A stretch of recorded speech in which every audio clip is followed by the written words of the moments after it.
For Bannery, ya poor boss, a will be in a TV trace or catch any panel was soon night to be companion for no. Quadron Mahama or catch and Sabani, the come near before Natoya. Cindy Pay. As I can another also catch and say, a come near before so on to Banuanya, the come near before Bessa towards Cindy Pay. I'm not what once is the truth. Menan Winamo, Obia should be rest assured. Mona said, make Ken Agyapong. The truth will always set me free. Cindy Pay. We can vote people in and out. Personalities, okay? But my dear, what we need to do in this country is to establish a situation where even if it was the devil who should come and sit on top of us in Ghana, by virtue of certain procedures, certain practices, the devil cannot get away with doing whatever he wants. He would necessarily have to do what the people expect of him. Cindy Pay, Cindy Pay. So what they are doing, some of us will not keep quiet. Some of us will not allow you to destroy this party. Cindy Pay. Betting tax that they said they have abolished. We never collected betting tax. We never implement the betting tax. So to come and tell Ghanaians that you have abolished something that was not implemented is to deceive the people of Ghana. Cindy Pay. Whether you like it or not, Ghana, for the youth of this country, I'll put my life on the line. Anything that is wrong in society, I will say it. Cindy Pay. I noticed that when the finance minister came to present his statement, for the first time after the inauguration, the swearing in, the majority side was heavily populated. Mr. Speaker, that notwithstanding, Mr. Speaker, we have witnessed what we can best describe as an Azan budget. Cindy Pay. It's not party mua opesa wono obe use position and be sabotage obi. It will happen. So long as Nyankopama ya hoden na ebetimi akasa na e wasa platform we no. This we will say it every day to make sure say selfish individuals the minia omo pese omo ye niema to please their own self. Cindy Pay. Mo bia another no say jai illegal mining. Cindy Pay. Maka and mesa reinforce. Say me reinforce say NDC for anomo ye illegal mining at this time. Cindy Pay. For Bannery, ya poor boss, a will be in a TV trace or catch any panel was soon night to be companion for no. Quadron Mahama or catch and Sabani, the come near before Natoya. Cindy Pay. As I can another also catch and say, a come near before so on to Banuanya, the come near before Bessa towards Cindy Pay. I'm not what once is the truth. Menan Winamo, Obia should be rest assured. Mona said, make Ken Agyapong. The truth will always set me free. Cindy Pay. We can vote people in and out. Personalities, okay? But my dear, what we need to do in this country is to establish a situation where even if it was the devil who should come and sit on top of us in Ghana, by virtue of certain procedures, certain practices, the devil cannot get away with doing whatever he wants. He would necessarily have to do what the people expect of him. Cindy Pay, Cindy Pay. So what they are doing, some of us will not keep quiet. Some of us will not allow you to destroy this party. Cindy Pay. Betting tax that they said they have abolished. We never collected betting tax. We never implement the betting tax. So to come and tell Ghanaians that you have abolished something that was not implemented is to deceive the people of Ghana. Cindy Pay. Whether you like it or not, Ghana, for the youth of this country, I'll put my life on the line. Anything that is wrong in society, I will say it. Cindy Pay. I noticed that when the finance minister came to present his statement, for the first time after the inauguration, the swearing in, the majority side was heavily populated. Mr. Speaker, that notwithstanding, Mr. Speaker, we have witnessed what we can best describe as an Azan budget. Sini Pein. It's not party mua. Opesa wono. Ube yusu position. And be sabotage obi. It will happen. So long as Nyankopama ya hoden ni ebetimi akasa na ya wasa platform we no. This we will say it every day to make sure say selfish individuals the minia omo pese omo ye niema to please their own self. Sini Pein. Mo bia nada no se jai illegal mining. Sini Pein. Maka and mesa reinforce. Say me reinforce say NDC for ano mo ye illegal mining at this time. Sini Pein.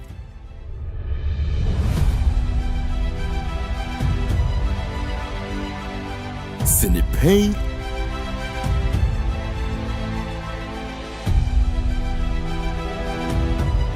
Sini Pein.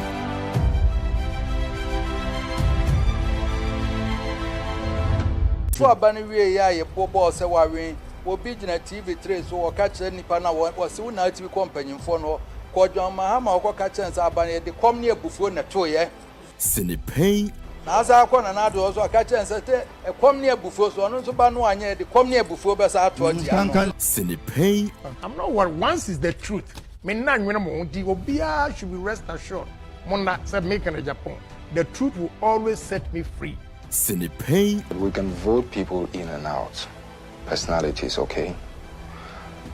But my dear, what we need to do in this country is to establish a situation where even if it was the devil who should come and sit on top of us in Ghana, by virtue of certain procedures, certain practices, the devil cannot get away with doing whatever he wants. He would necessarily have to do what the people expect of him.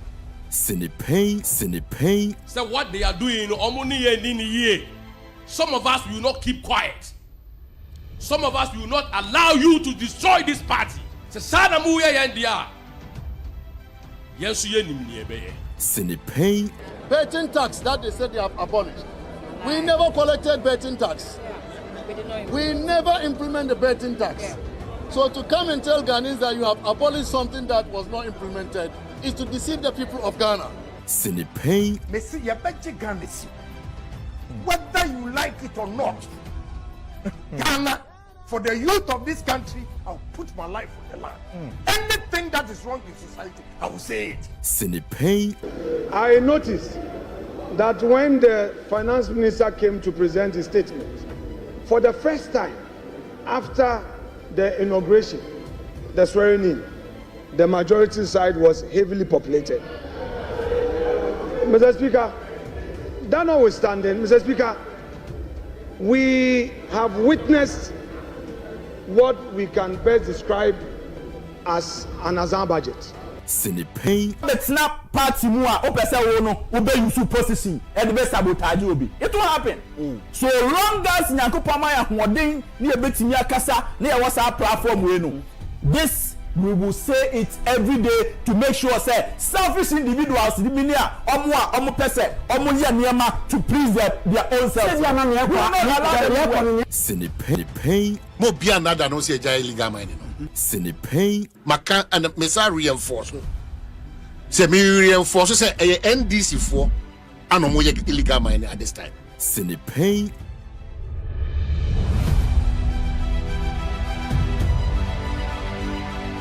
Sini Pein.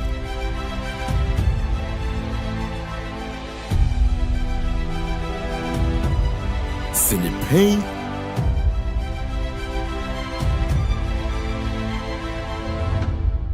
Sini Pein.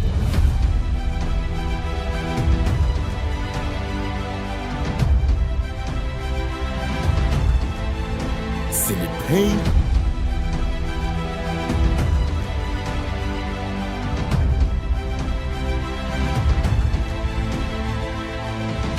so abani wie ya ye bobo se wawen obi gina TV3 so o ka kire nipa na wo se una TV companyfo no ko John Mahama o ka kire nsa abani de kom ne abufuo na to ye Sini Pein.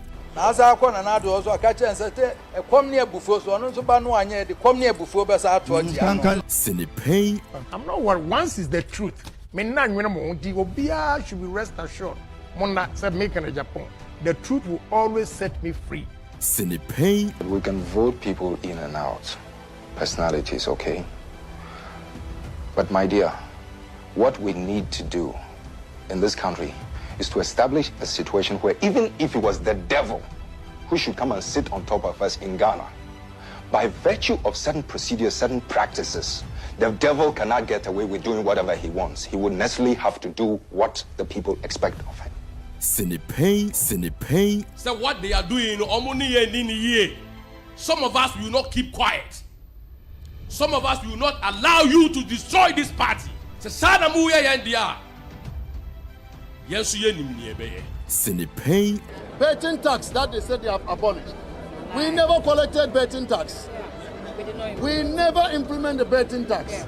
So to come and tell Ghanaians that you have abolished something that was not implemented is to deceive the people of Ghana. Sinipe.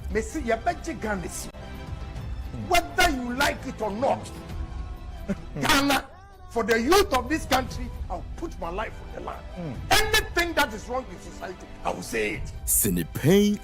I noticed that when the finance minister came to present his statement, for the first time after the inauguration, the swearing in, the majority side was heavily populated.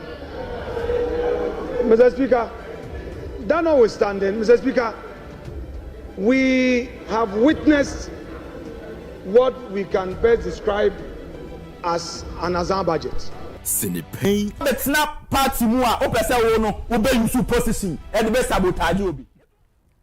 Ghana man dey share on ma higher on ma tenase on ma kwaba e de ba net 2 TV we eye Sinipe se da mu nyina mu ni no ena ya wo eye bojae e bono mienu a ejuoda ekosi ya woda e wo net 2 TV Oman FM Ash FM Nap Radio ana ya affiliate nyina ana online so net 2 TV GH se awiaduru se dia na Ghana nyina atemdin ne de Sinipe ana Ebremo se da mu nyina mu nim no me de Albert Asumani me gina mu dia ma menua Mr Inkum se ya Mr Inkum ahode abanyame adoma ejoda by this time no na wa take position strongly or this Sinipe Ebremo awia dia memfa aseda kese ema Palladium properties omna nsase a ho dwu nyina no ohwehwe a onsa ebeka omo Android car systems a pesa wo install car mo so mutimi boa omo car batteries ana omo ye CCTV camera installation nyina enti onsa ka Palladium properties a omo beboa ama obibia so aye kama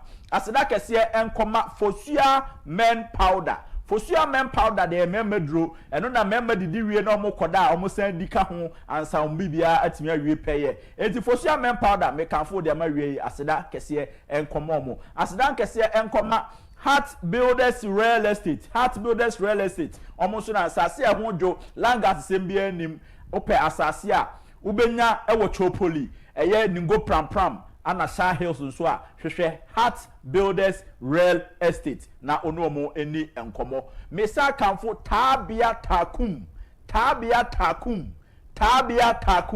eye memedro ye de wo na aye ebi wo bottom na ebi wo sachet mu wo de bottom ni si dem a sachet no wutim de show bottom di pie ba bia na bia se mema mre wo yi tabia takum wo ti ano na tafre a wo se o mema sem ACP asita eno na mema enyina no se unum a ana se wo tafre bia ba bia beko bia no wo ye Chester se wo ye men representative da ogina mema nim ebodwuma e ma ne ye kama sanyuma ko na so Sinipe ase ayede bremu awie na mefa asera kese enso ma production crew ni nyina se ma hyehyɛ bibia amana ye kama ana our producer at large lawyer Kwaku Amodate ono so ewo obi ma so America mamu a oye production from mo say platform no so nyina wa flade ho nyina aseda kese enkoma production crew no se ma hyehyɛ program ya amana ye kama me awia mi ginam me din de Albert Asumani na ene ensem bebre ene ye bebobo so ye behwe the New Patriotic Party nankasa after the 2024 election almost strength sen ana etie ye bedi nkomo bebre enso e de afa honorable Ken Agyapong ho na going forward nso no ye de other matters ewo MPP mu ana Ghana nyina so e de abremu ansa na ye be kɔ yanum ne ba kɔhwɛ the lions mentality aboajata said ye obɔ ne bra said the lion na adwentie said the oyene nioma eniema ode tutu ho eni sie eni determination ode ye no yankɔ ne nkɔ the lions mentality ye ba ye the editorial no so ebeto amoso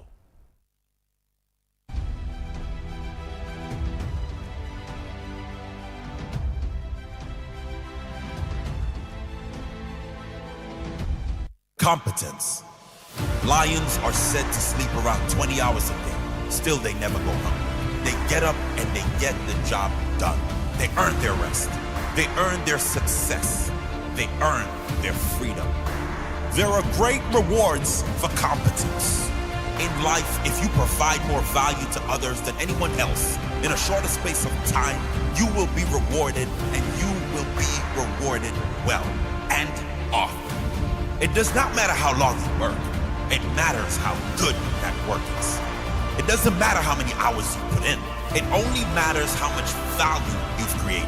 Develop yourself into a competent machine. Work on what matters in your life with laser focus, ruthless determination, and a burning desire to do everything to the very best of your ability. That builds pride and respect for yourself.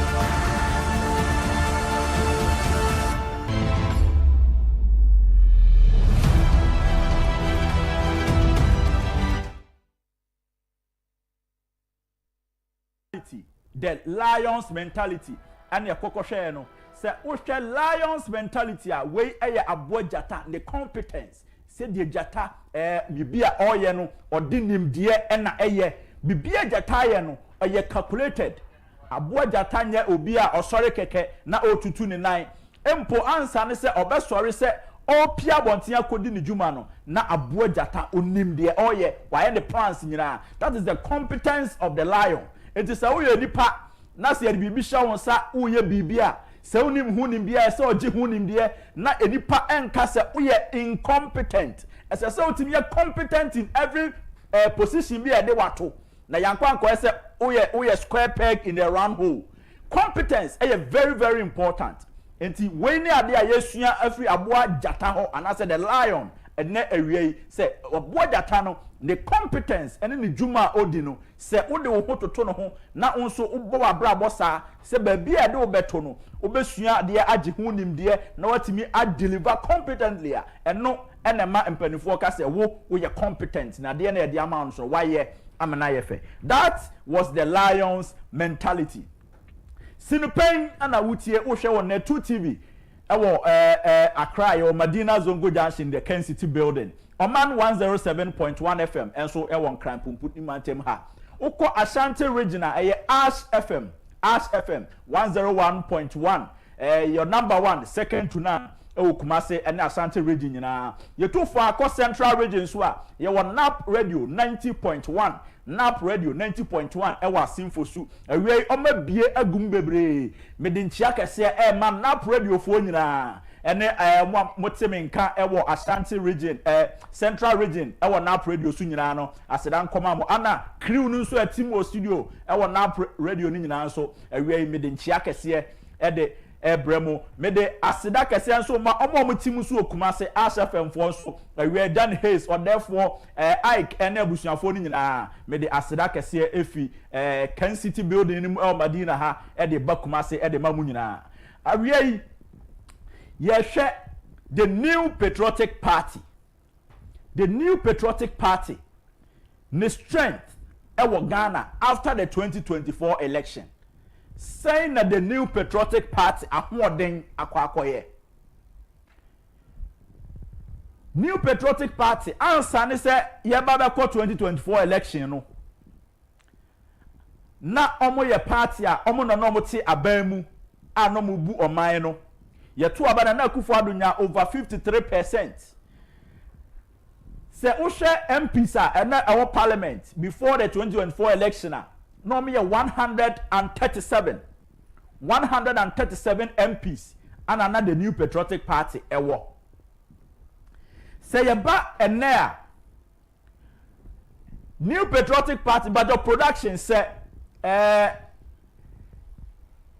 view of MPP ni NDC no map no aye ready am pacho mum project mame na yenhwe ade bi sese ya ansa matoa the person make an so mama yehu hawa Ghana aha and the screen so and say oh share say ya wa wutie radio so betimi akọ YouTube na 2 TV GH and as a Facebook na 2TVGH anase Oman FM Facebook na wakwa akɔhwɛ nkɔmɔ a yɛdi sɛ wohwɛ Ghana map ya ɛda ye screen isu ya baabi a uhunu sɛ ayɛ green ni nyinaa yɛ NDC ɛna ɛwɔ hɔ 2024 election no ne outlook eni baabi yɛ green ni nyinaa yɛ baabi a NDC foɔ ana sese ya ɔmo occupy hɔ baabi a ɛyɛ blue no ɛyɛ MPP ɛna occupy hɔ we se usha obi mpo nkyerɛw the strength of MPP and the strength of NDC as it stands now. The strength of MPP and the strength of NDC as it stands now. Green area now showing na NDC and occupy her based on the 2024 election. And a baby a blue ni na so no MPP and occupy her. Say yeshe 2024 election out of the 276 constituencies ewo Ghana hano parliamentary MPP ewini mu 88 NDC wini mu 187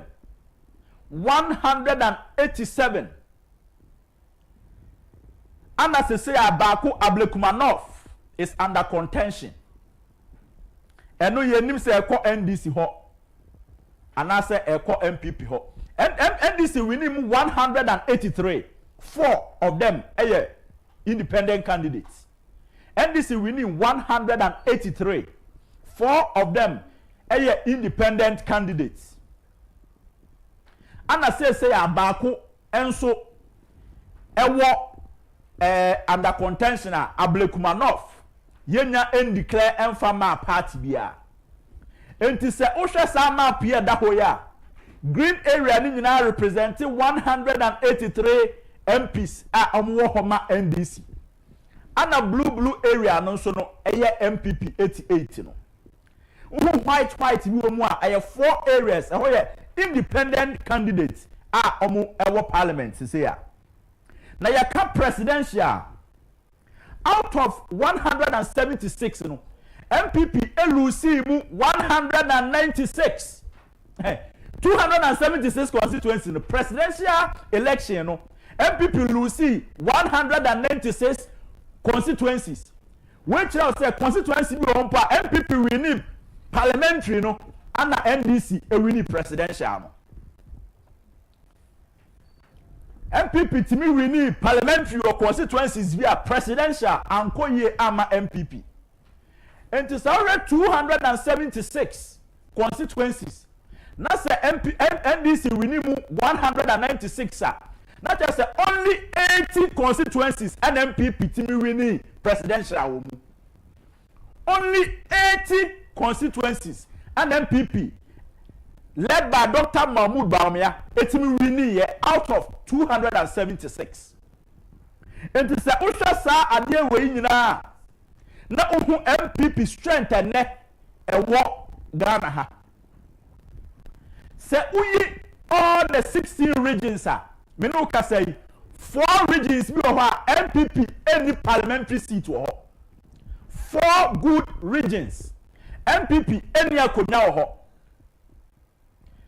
Ukwa Bota region MPP ni seat back kra ho. Oti region MPP ni seat back kra ho. Upper East MPP ni seat back kra ho. Upper West MPP ni seat back kra ho. Sa odom to MPP to am counterpart NDC ho a in the history of the 4th Republic ebinsi NDC muda. Say from 1992 ebesi 2024 NDC akọ election ama region bi wo ha o ma nya seat wo ho ebinsi da. This is the first time MPP are losing 4 regions omuni seat e wo ho. Me pesa uhu MPP strength going forward. And said the MPP for mo be bom bra.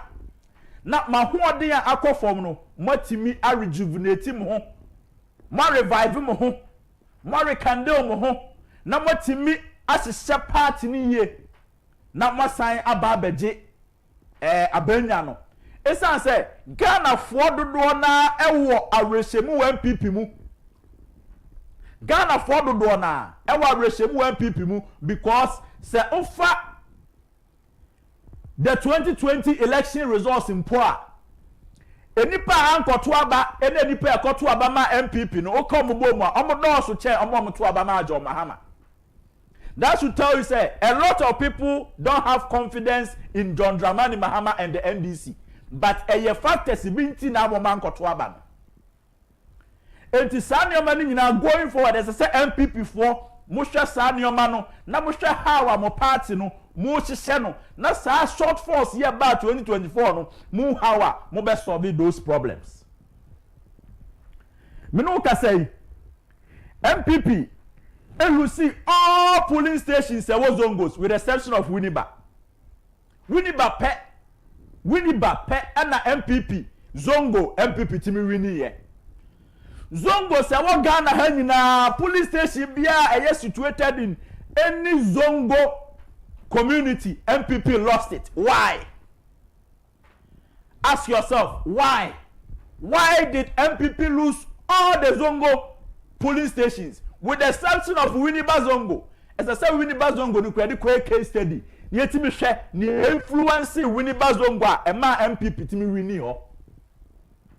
As I speak to you, MPP lost almost all tertiary institutions, polling stations bia. Polling station bia ewo university, polytechnic, nursing training, teacher training.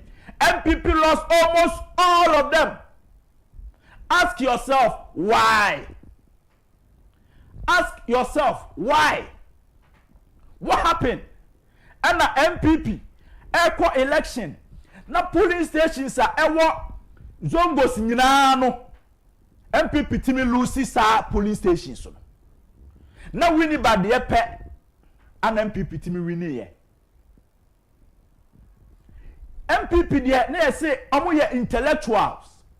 MPP for ye nimdifo enti eba school for omo nyina bodom pim edidi New Patriotic Party achi enti constituencies na e fall a omo wo tertiary institutions wom ukoba bi ti say Ken University e wo for Chrome constituency oba University of Cape Coast e wo Cape Coast na o hwe Ayawa so West Wogon e wo University of Ghana Medina constituency e wo UPSA.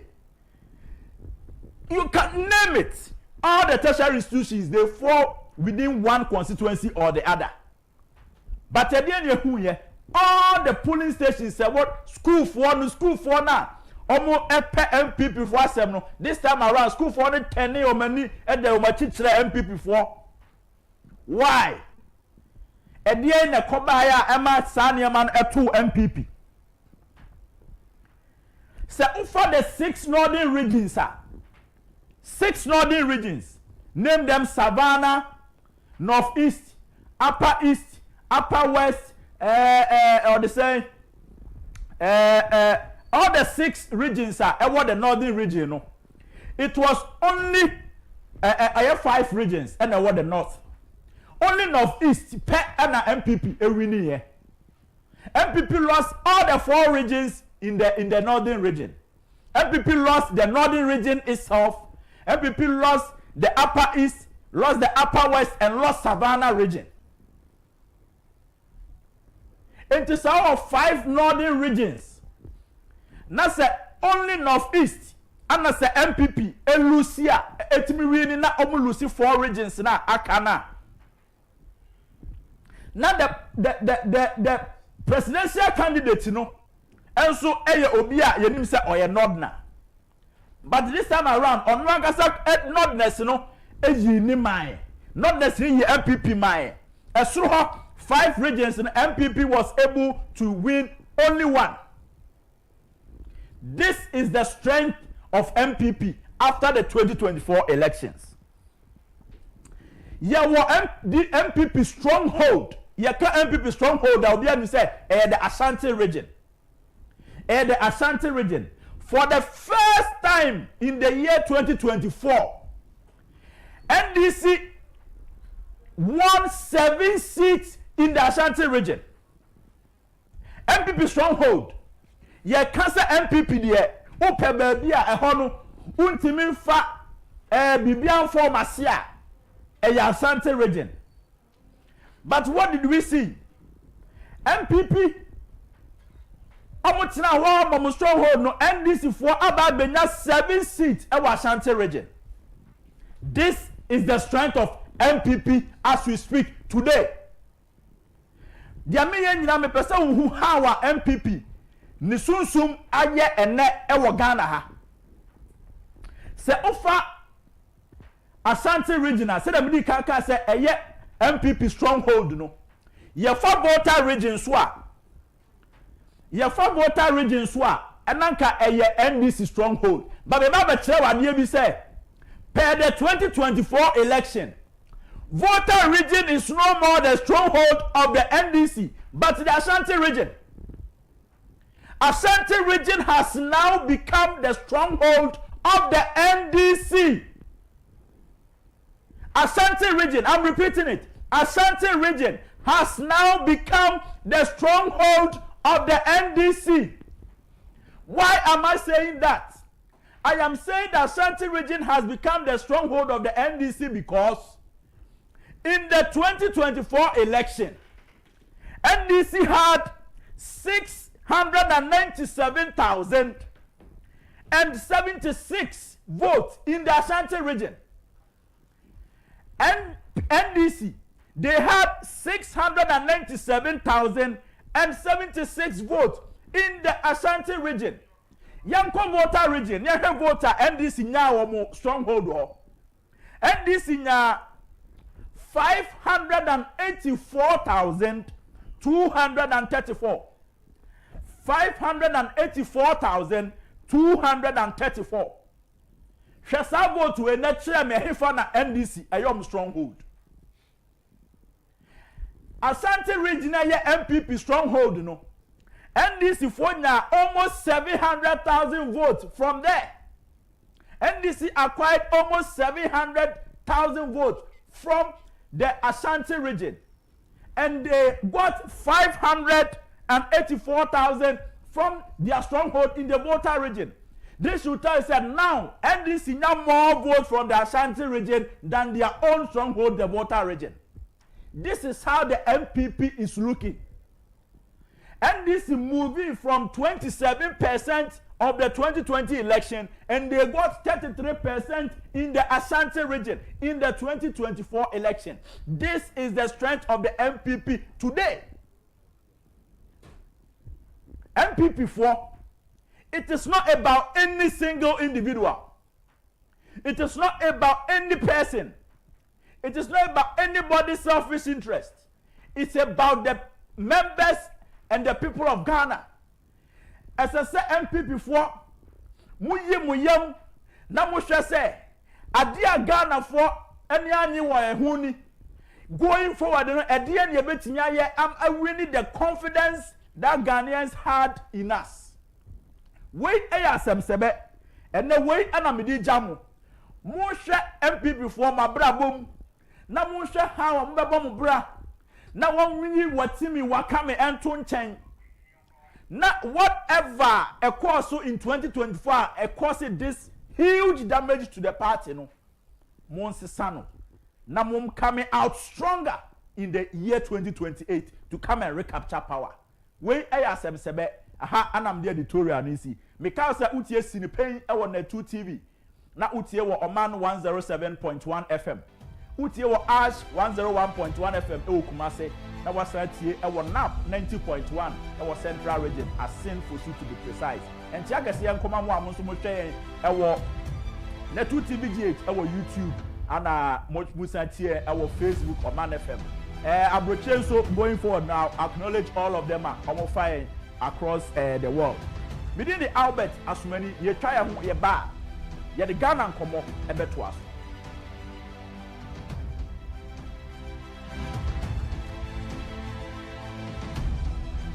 So abani wie ya ye bobo se wawen obi gina TV3 so o ka kire nipa na wo se una TV kompanyimfo no ko dwan ma ha ma ko ka kire nsa abani de kom ne ebufuo na to ye. No Pein. na asa akọ na na do so aka chen say e kom ne abufuo so no so ba no anya de kom ne abufuo be sa ato tia no Sini Pein. I'm not worried. Once is the truth. Me na nwene mo di obia should be rest assured. Mona said me Ken Agyapong. The truth will always set me free. Sini Pein. We can vote people in and out. Personality is okay.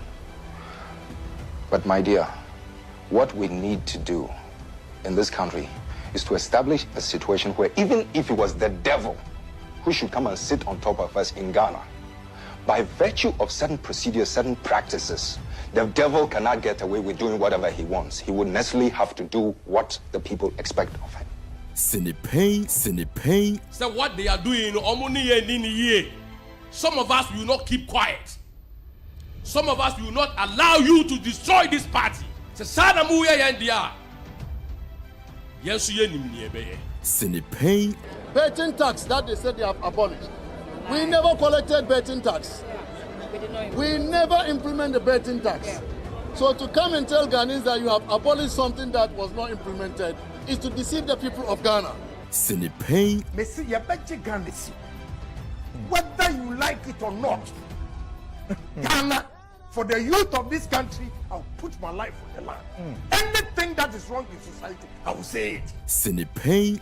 I noticed that when the finance minister came to present his statement, for the first time after the inauguration, Pain ewo na 2 TV ya mo akwa ba de ba Oman 107.1 FM yesai amo akwa ba de ba Ash 101.1 FM ya mo akwa ba so de ba Nap Radio 90.1 Amansan Radio eso FI ewo UK ana other affiliates ni nyina so on sabe kan ewo Kencity Radio enso ewo New Jersey ana Sources Radio enso FI ewo Tottenham UK ana Jerry TV enso ewo New York omunyina so FI ewie Amansan Radio say mdi kan ewo UK betimi so ahwe na 2 TV GH ewo YouTube Facebook ana Oman FM so Facebook ubetimi ahwe ewie misaka me aminua Shadrack Fojo ye de Ghana nkomo ana Ebrem Shadrack bibi aboko Demi adu bi oboko ede nyame ase ni kwase bisa se bibi oboko enya ne bi ego to mi sa hode hode de nyame de adom ye papa nti ye be de nyame ase se wono so ahwe so na ene ye 5th June 2025 no kwa na ekononim na krom ti say ufa krom se krom de no ase de course no obi kan se de ezu to e no sa na wi abeye enti de no ne ma esisi ye no yeah still Ghana fo nyenya mo ho ntiase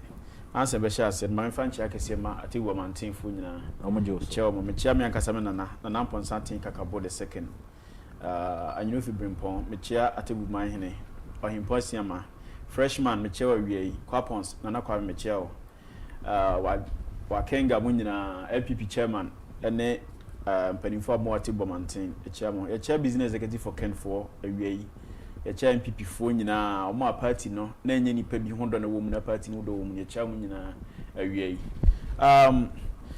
enra ne ma ye bobo so wa ha no I think say people have still not come to understand of it ebi wo ha it say bia wada na dwene ya bo no wati wani no ma fu bebre wo ha afu mu Copec for example I think say enra announcement ni ba na what say Copec about Antimaka say they were not even in the known of all these happenings and kabe di be won say omo aye fango ho nsem e form titiri o mawe mu no e ho nsem be ba omo nim ho hwe unlike previously can say be say si na government policy ba everybody will be making noise adenti no money consultation even in an instant abandon consultation people will come out be saying say adenti no one effective consultation within 3 months 4 months but this is the time idea if I Ghana phone titiri no nobody's even talking about it. That should tell you the crop of people who always stand up against the party. Now, I was unfortunate said, yeah, as a buying MPP are buying, we took some of these things for granted. Yeah, we also see any man no will be fired. I said, this is the time we need the party leadership. Nipe what they say, they need to ship people in line, ship the party in power in line. But what do we even see today? Our communication system is almost broken down. What you say? And maybe I think say when you better touching too much, but the wabontin and the and then they say Omampani Mahama said the nimu no odwamfunu ozurisi kan ono an e bama yenti u ya na de ni bi ho no wasamba na ye say unim kan disappoint so ma John disadru no ya den wa hwe no Johnson the NDC aban ye nim no previously I tag as incompetent no omo na muntu omutu ye no na macha say the SA2 bio no and na awie Ghana nkomo ye resere Ghana fo nyina se ye be say ye divert a little bit from our usual normal social issues. Mami bisa asase we anope obi send me video bi na as usual na ye Kwesi Pratt. Okay. He was on one of the networks. I mean, no piece of it. No, be not. MP, I've forgotten his name. Yeah, whatever. Now, he was talking about Honorable Ken. Oh, I've seen the video. One video. Yeah. And he, Obina send him man. Now it's like now almost so, almost office. Ana almost video no. Ana forward the man. Now it's like Ceciano. Honorable Ken Ababe like case study. Oh yes. People are trying to find out. A dear Honorable Ken Ayen is strong. Ama obitimi ko saloon so kwa unity. Na ni pana ko criticize Honorable Ken oho. Na hairdresser and say on unity mano because you don't know what you are talking about. Yes. Or say another trotro driver.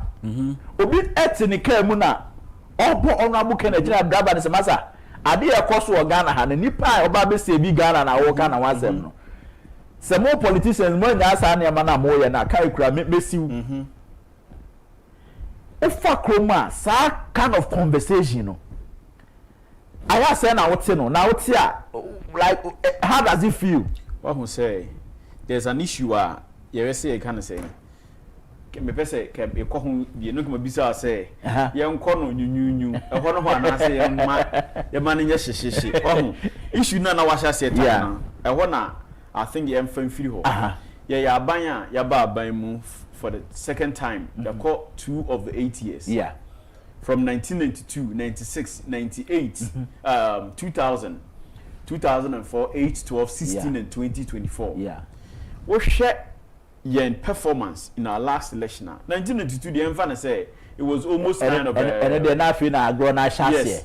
Mahama me say Jerry John Rollins some depends. That time, na ballot box and any transparency. The metal box. What you say? 96. But from 2000, EBEPIM last election conducted. You know, that is the most abysmal performance of any major political party around the globe.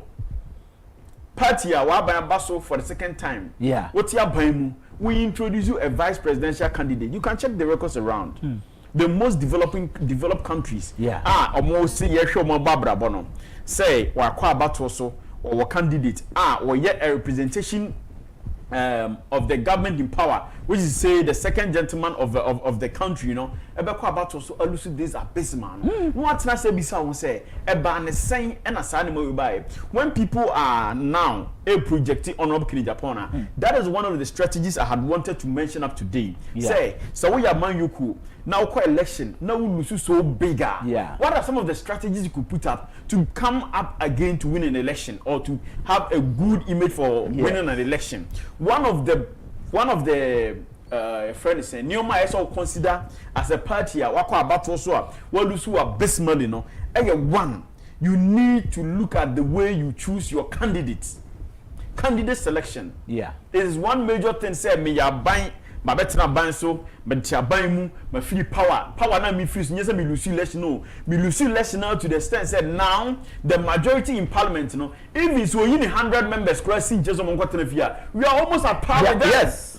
That is how strange and that is how shameful it is. NDC originally 183. I'm saying 4 independent candidates from it's 187. The Ecos Oblicumai. And man too much say Ablikuma also for NDC. So that means when we have seen all the evidence and everything. Yeah. Like Kashini and the course during election now. You are party organizer, you are all these people. Structures been among the 2 form prior to elections now. We didn't do anything. It's in I want us to take it one after the other. The defense that is happening for Honorable Ken Agyapong, it is organic. It's organic because BBA who we are seeing now, hey, officer I be home. Also, any more asphalt near your from home. Say Jai Ahaba. for almost 1 year. A best showcase Sebabane Ebia, as I say, day. If you free from her. Lord Kwanya a faso, I may road a faso. Would a Japan for 1 year, Maka be faso. Over realizes a Kwanya a asphalt, no, New Year say day. What it means in say. If you leave everything to nature, and I said nature should take its natural course. Nature will take its natural course to present what nature actually want to present. That is what happening to Ken Agyapong. The party not at any money be tagging as maybe the scapegoat of the party. But the reality is that per his performance in the party, his achievement, his input in the party, and now Kwanya Wafaso, a politician in this nation, his utterances, his defense, his unparalleled patriotic activities, any day, any time, so putting up against any other candidate, nature will fall for Ken Agyapong. It's as a party from branding, say near breakfast, the first thing we should be looking at is the candidate, which is not actually the first thing. The first thing we should be looking at one, re-evaluation of party policies. Your party policies and kasi ediye juma asamanyokuno. This is the time where we need to do re-evaluation. Say, a band is saying sometimes you might be on an autopilot. Say, Nema in 2008, 2000 a renewal election. Why the same thing 2024 a renewal election, 2028 well you see election, but it was very close contest. What about 2012? We will see election, but it was also very close contest. Into what we think, say, whatever policies are the age, it is rightly on course. Over 2016, you won the election by almost 1 million plus margin. So you feel, say, whatever strategy you put in place, it is there. But for you to fall this deep, say, combining the vote loss from 2020 to 2024, no, you have lost about a winning from 2016. Any day Lucy from 2024. It's almost 3.2 million votes. Yeah. That is the votes Ghanaians have taken away from the MPP political party. And first thing as a party, said we need to re-evaluate party policies. Our party, now we should sit back, say, re-evaluation. We should now begin to believe that it will not take us to power again. Yeah, has to say, we should rebuild the party structures. Your structures now all party yes, say a man for dino. Yes, some people are not saying say your structures now nipa a year very peeved. No crowd you sebi no customer work party say there's a lot of people in the party that feel peeved from 2016 to 2024 no people feel say Nanado who are now Alan Part from that years no even see a win about 2016 because they feel say Nanado as a person no said kwanya e kono pen sa okay Nanado as a person no we are the bonia we find chow that obi ogina and it was seen in the appointment of ministers. Say ministers do why my money who said their performance was so much down that we could not talk about it. You have a pound of Japan as a person was even talking about it. You can do why you can't perform even from veterinary dinner. This is the time. Yes, as a salmon. So the party structures need to be tackled. We need to rebrand the party image. Party image na your family on say sabio party no a lawyer phone kwa party a hwana phone kwa party no. We need to look at it again. Near say MPP you told only one line. This is the reason why people like Prof. Jampu and all the other people from the CEOs no Nidoman your friend is saying Frankie Kujo Munina one way or the other why they NDC party because they feel say before you can find your footing in the MPP party this is the line and the position you need to take, which we do not need to do like that. Yama party no nya kono yama party ne frefredom enya say I had the enya lawyers party nembom ye futu fra from a because party needs share or the party does not make only policies for the literate people or the most educated people. Party needs share a favor ni pass be uncle school. Yes. That is MPP party. It's the party need say you back from to regroup ourselves from the basic level of our politics. And from our electric say young things see from young many position not based on say on our lawsuit. So you realize that most all these young guys will be a person by law in MPP because that is what we have been accustomed to do. But this time it is telling us that nature is telling us that we need to go down to rebrand the party's image. That is when we need to bring up a candidate that his lifestyle cuts across all spheres and all enterprises of life. Say, as a candidate one or a good political background or a good personal background, or a good educational background, or a good social background, or a good life that will be able to cut across all the lives of Ghanaian people. That is the person of Ken Agyapong. From Ascendon Pim, 1966 born person, we hear na bra bonus or transit camp. About 90% of Ghanaians will find their life in the life of Ken Agyapong because we reform back. No, yeah, man, for that, I was saying, you what Accra, now what you Kumasi, what you Chakra there, will life be better. Even in Accra here, there are more than 90 people who are not able to meet 3 square meters a day. A design department, you know, no Kasano kind of branch, a bro call school, say he has to even wash for people before so many soap credit. This is the person I wouldn't lead you party, no. That's what come from near man focus. People will find themselves in him. Whenever people are so much distracted from your sample you have selected, there is no way the masses will follow up with you. It will pick a sample. You need to pick up a sample that represents the entirety of the population. Say, a quad decider, a man for Bebrina, a quad decider. People see themselves in it. Now, person boom. Na me can't a call from now. On our book, Ken, one unique thing they say, a lot of people are a lot of people are okobe bia no mo ban nchen no big brain akwa MPP fo a that so mo na nya encounter with party no mo.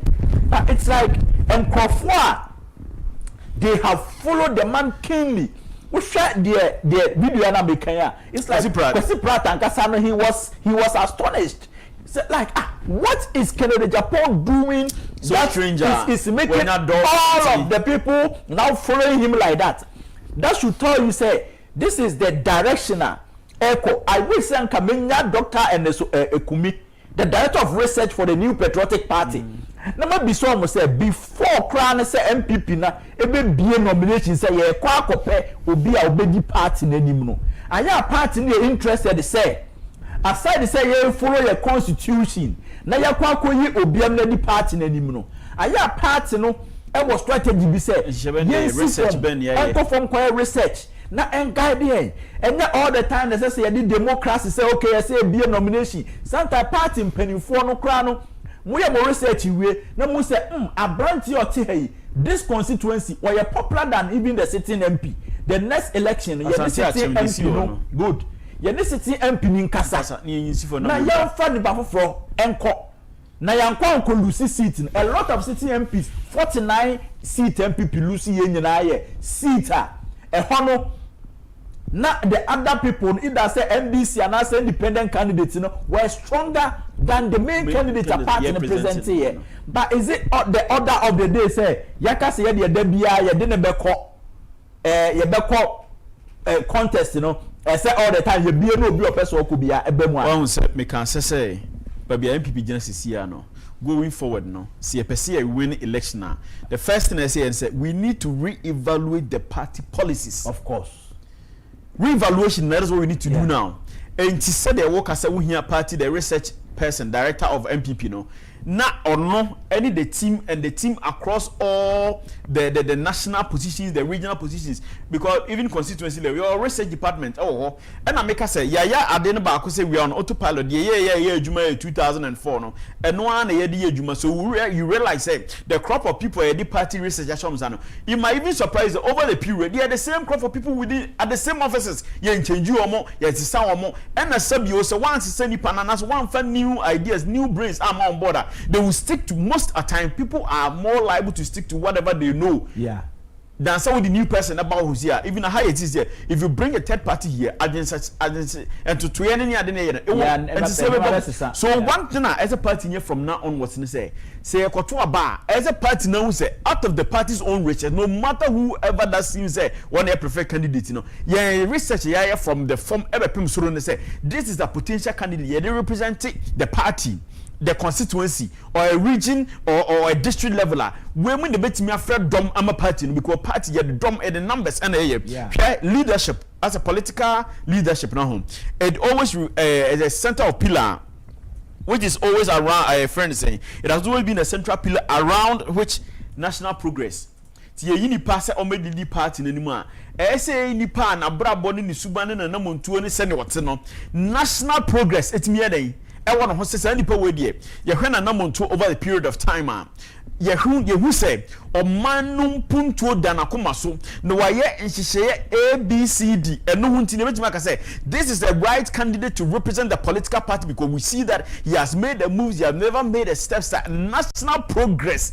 that is what the people of Ghana are now looking at. I'm telling you point blank, say we sat here last year before the election, we were telling people that then the agenda that electorate ajunimuno asesa that is the reason we are quite about to who say even NDC about munya and see nya ya ba nya 2020 kwa ka win election because the voter of 2008 is not the same voter in 2024. He is not the same person again.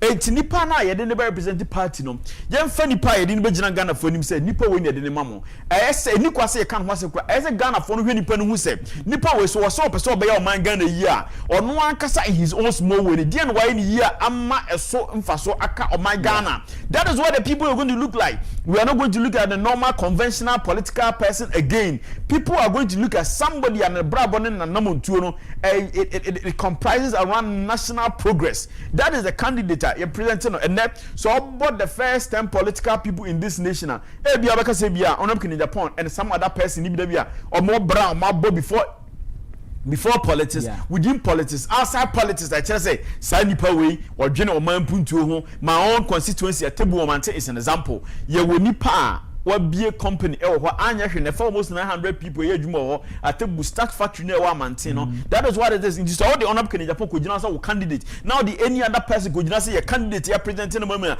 A maintain at the before so we cheat your body for the who say Sani Power Yem Potemo Hana and more ben what to Waha you bet me say we are choosing this person over this person. There's a proven track record. It's a proven track record. Or one more to be the hall Nippon who's and Nippon when a junior home. You're quite tamale right now the honorable Ken Agyapong. Now the people of Tamale wants to be very, very much objective in picking up a candidate. I don't think the people of Tamale should pick any other candidate ahead of Honorable Ken Agyapong because the whole northern region and the other northern region, they are presenting more than 17 parliamentary candidates. All of them coming together could have secured a plant for the hospital. It took the intervention of Honorable Ken Agyapong and of course Tamale Teaching Hospital. Acquired them at a plant more. So party no teaching hospital. Yeah, all the 5. Even Burkina referral square united Ebaho. Yes. What you say? It took the person of Ken Agyapong. And the party also had the problem when it comes to communication. We need to communicate effectively. Adia amanfo ebredibo MPP sobo in our past election e call and say nipa ye dia communication e share omonsa no they failed our party abysmally from the national communication officers to the list of persons in the party that were communicating. I do not know the structure at which the MPP runs its communication. Unlike the NDC or more platform are pushing information amanfo mu say MPP no ye na e wa ban mu ye na e say didi aban no ho entin sabio se ye te ha ye mpese obi abenya information bi e dey akobontin me pese me nkwa na me di manim ekwatere TV so ekwatere radio so na ye ma me yoyo me nkwa na me kop the information I will present wo ahanom obi wo tachimantia na so wonye sa information na present am the people of tachimantia na nipa to aba ho na do you think say what ya cry ye bo nkwa abaso no amafo tachimantia na ye mi say o doesn't eti ye ne but we have other MPP communicators e wo tachimantia ebi wo manten ebi wo efa chirepone ebi wo azim we are making sure that when we are communicating our system of communication should be articulated and to say you free hire de kwa this is how we are disseminating information mokra de yeti say we don't base our politics on propaganda no kwa 7 year whenever anybody tells you say MPP anya juma engine lose election sinipo no who about we boss no be more than 11 hospitals are not within the last 5 months MPC as hospitals now about we be no when they see hospitals no but how did we communicate about this thing? Coming back to the person, Mr. Honorable Ken Agyapong, we have picked his personality as somebody nanamuntu indicated say of national progress. Now we are going to look at somebody that has party unity. Say ono nanamuntu ne hihia wo ye no wo to anamo say party nin kabomu ye den ehia no. Not unlike people that we had prior to election 2024, even prior to our primaries, we were saying say sabio so Honorable Ken Agyapong kwa na be party na new mama yakwa bato de na yenko opposition. This is the person and omomo tena se ebon komo kase sabio Honorable Ken Agyapong party na na wa pressure party ni ko opposition pa enya problem but say the candidate beba let's say candidate be election na work opposition na momo pesade no. This is the person that the people of Ghana and the MPP as a political party mutie we ni say this is the person the party unity. You've heard times without number the contribution of Honorable Ken Agyapong. One of it is a Sunyan Congress when he single-handedly took over the cost and the expenses of it. Yes, party bar, you feel opposition better if less than 2-3 months. Now party need to mean trade my foka. A man for Bizam say, the party office on one cat you can Bizam was say, the party office on more Juman or more than Sabai and to call party office job or more. Party lights near the so hono sebi you and security digital light bills no. He took Honorable Ken Agyapong for so he has to be public. And here public it is his lifestyle over the period of time. The donations he has made to the party no. It took him to go and tell them say me mam 1 million Ghana cedis. And so here any day party call on me, I am ready, I am coming to do it. This is the person that has come all out said.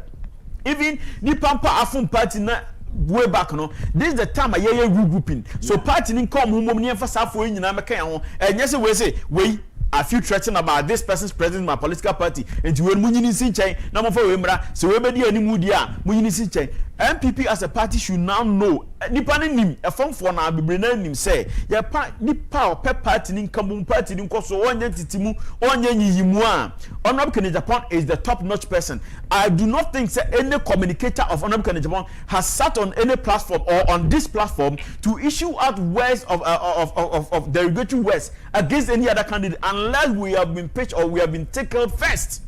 So the man Honorable Ken Agyapong sesi a mo amoye party for mo hu say Ghana for no kwa the ordinary Ghanaian no ebo much hope in Honorable Ken Agyapong. Oh yes. Party for no, is it not in your own interest this time around you look beyond everything and say that no, since we want to recapture power, let's start some conversations, let's try and make sure that this time around we get it right once and for all. Is that not also possible? Some of it's me a conversation. I'm saying you wrap it up in the next 3 minutes. Okay. Now. From the point you're listed as to how a political party lose power, not back now. One of the things we need to consider, we need to listen to the constituents. You conform. You need to come. Yeah. Maybe someone say, I didn't see a candidate here. They never represent the whole of Ghana. Even your party, want to make 70%. But Marco Quay report Marco Quay report he by Gofo be brain so person mo kire I was say report in the class say mo candidate am presenting no problem be any ho enti e form the medical akuti abadada ti asem on say report in the kwaje report say the be dey be CC party member within the party the rank and file of party how many people have access to that report obi ehun ye what you say enti sabio so wako hospital na yes wo yare na ekwe diagnosis beto wa say diagnosis no we see den na watimi asa nipa na yare that is the problem say sabio me I can tell you point blank and without any fear or favor say nipa titiru na e forming that makoko committee nipa e forming the National Executive Council as of today no most of them are biased towards the candidate Dr. Maumba and that is the fact we have seen say nipa be proud to recently you can't say immediately you refer party office we are after say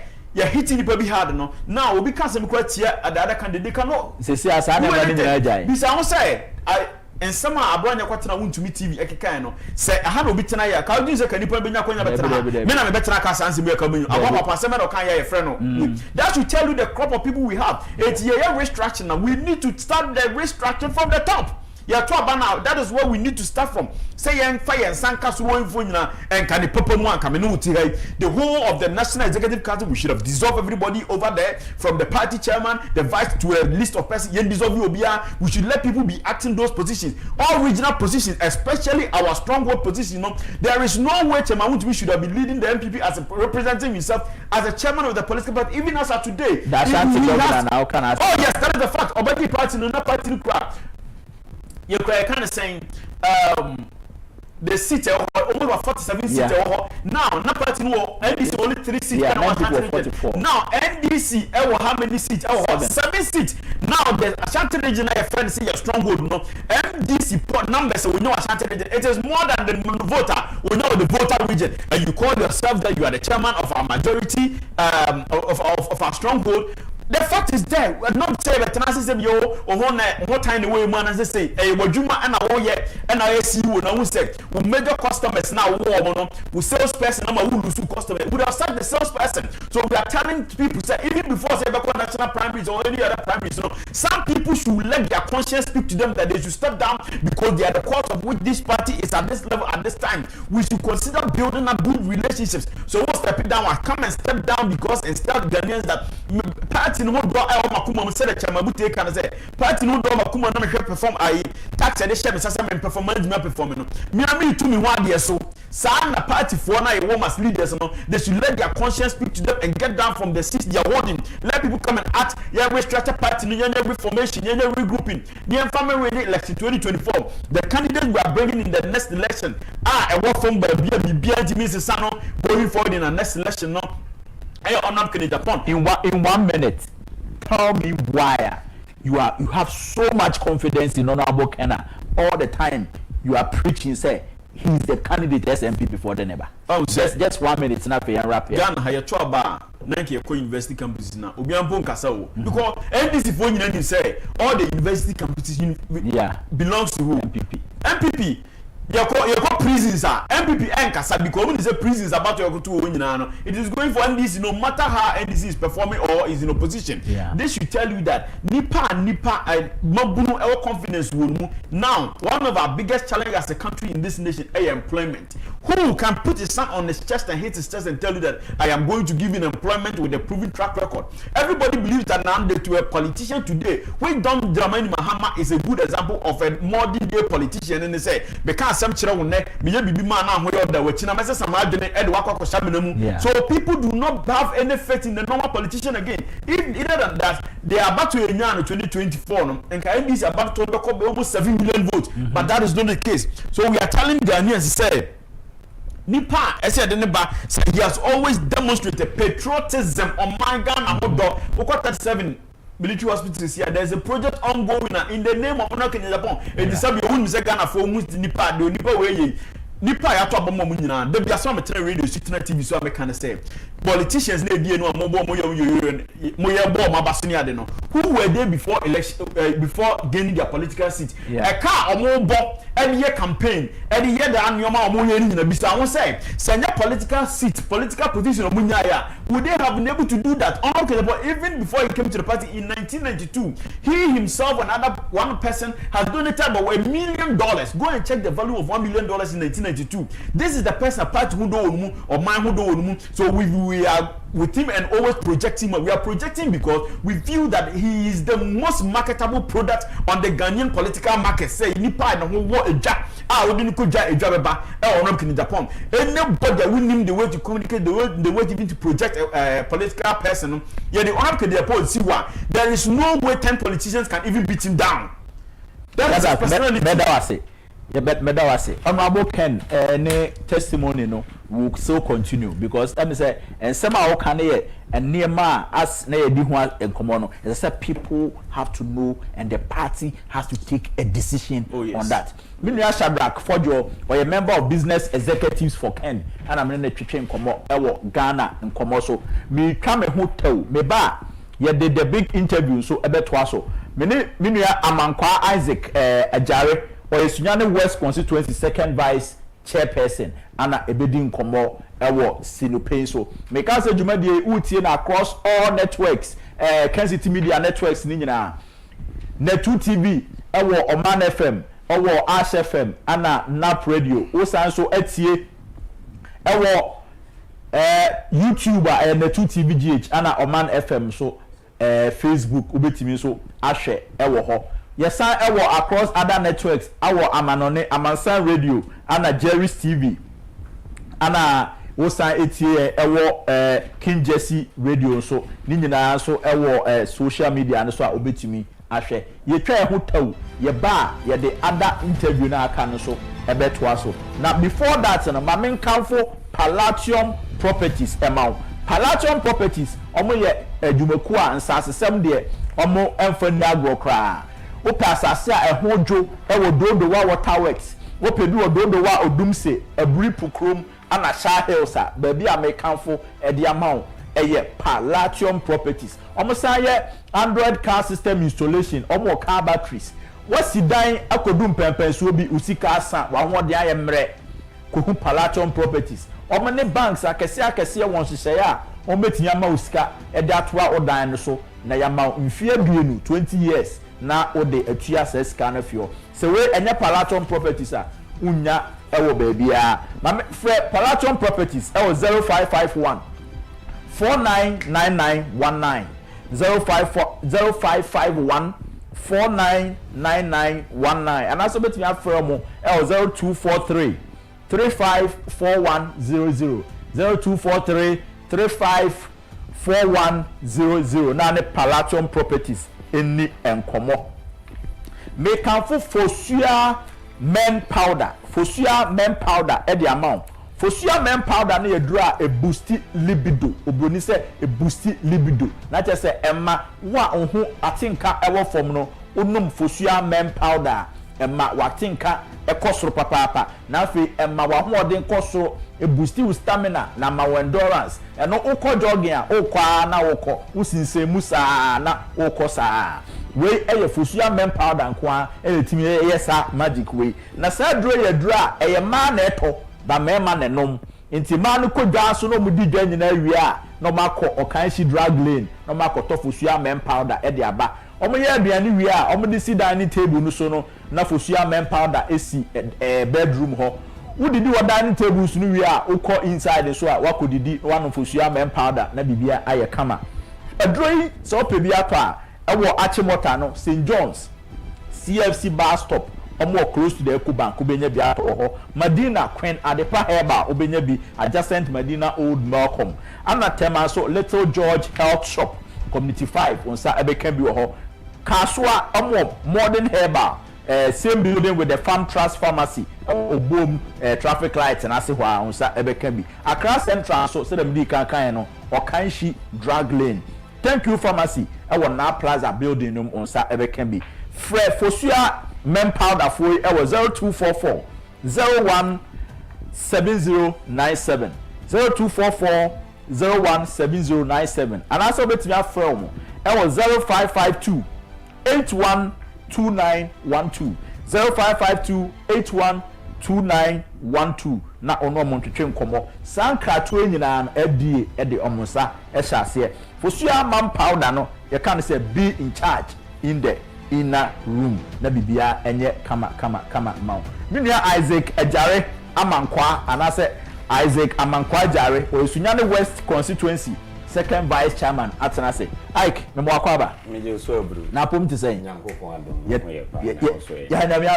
adom boko em se fe na afi okakra upiem wa hache bibia ti say akufo-addo bibia ye boko ye hwe constituency eho ne ma ti say constituency eho ye boko ti memfasa akwanya we so na menchia minua no ma bonfo nyina bono region menchia o pa na nananom mechi o mo awie o mo do so mintimi nkai o mo di nti fama o nananom na maka kire nananom say bono region ye next leadership no ye de chairman a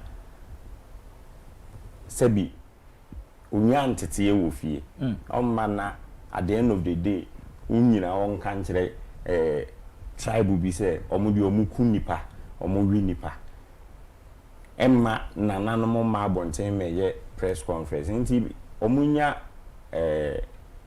abotoye mu ye beye sa ani omanya because some of them calls are say no say ye koye nima mumpanyimfo bi a mu yiyi omo no aya mu hwe yi because omano kasa ne team essay ade ni nyina nti nananom full assurance ye be present good leadership we Bono region send ye be ya ye tradition buzia no e be sen ama no so wo asa wo de mo de ni buzia ye de ni buzia and we must protect it nti nananom nya abotre ye be ye sa de ama omo ma me so me fa konye so na me nchia nananom wo Bono region ne Ghana fa na nyina so say omu nyina so etie yen ewo No Pein ewo na 2 TV na omutie o Oman omutie o Ash and omutie ewo Nap Radio omutie wa across all our social media platforms nyina so omutie wo ho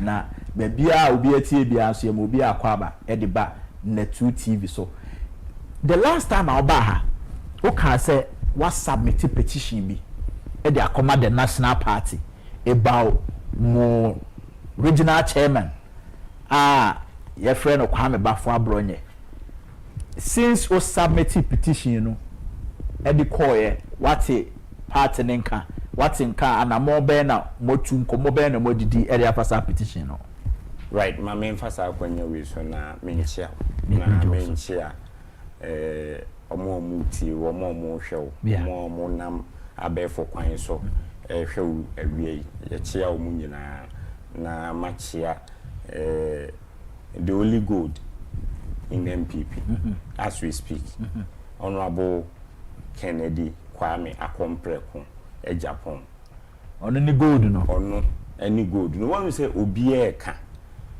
organic wo ye ne hwe a enye wo ye ne bibibia enye ye enu nti Ghana for enya rehemu say Honorable Kennedy Agyapong 2029 no na ye commander in chief of Ghana Armed Forces inshallah Enuma ye Ghana for that dream as at now problem e wo Ghana ha ensolve ye unemployment rate e kosoro what I say and ononkwa na wo sai ni so ade hunu so obebie enuma nti Ghana for nya twen ehunhum na de ekoso bia na ye mompa ma Honorable Kennedy ohene Agyapong say obeba abeje na ode yakọ the next level me chia na wie pa lawyer Amodate ono so me chia no wie pa general manager lawyer de ma na No Pein salute chia na obo adwuma pa na mafasa akwanya wie so yewura inkum Mr. Ma we say no speed recovery. Mate say ne ho jojo. Oh, sisi ade ne ho ye. Emra me ka say ne ho atono from Tuesday, but on the team that was so emra ne ende. Fortunately for him, but chance a holiday. It's Monday there. Obe start. Nyame kano. Is go be a chiao. Before me start petition na me de call national. Yeah. Mame enko machi kakra bi sene ye be ya se ne any di kan ya obi hwe ya obeti ase petition na me de call ye no okay ase ni nyina ne se owura bi a oye Bono regional chairman ya ni din de Kwame Talabe aka Abronye ni din na kasa ni Talabe ma me ne papa de man no Kwame Talabe okay okay Abronye ni dia Abronye ni mo abe popular da Abronye ni ye sebi kuroketo a ewo Sunyane West Odomase se what ya say ho no mo kotenaye na kuro ni din no oyi Talabe no efiro no de Abronye no e ba be share ho say Abronye ni ye kuro oh okay Abronye ni okay your former deputy general secretary your former deputy general secretary na obribu yes ne papa kura ani Abronye no okay wo no wa kire mu yeah nti ono no say onye sabi siremni ono ye bunu ni be obia so nim say oye siremni na wofo nyina ye siremni anti asa mo adopted we ni nnuano mama nti ye to aba obeda we ne Bono region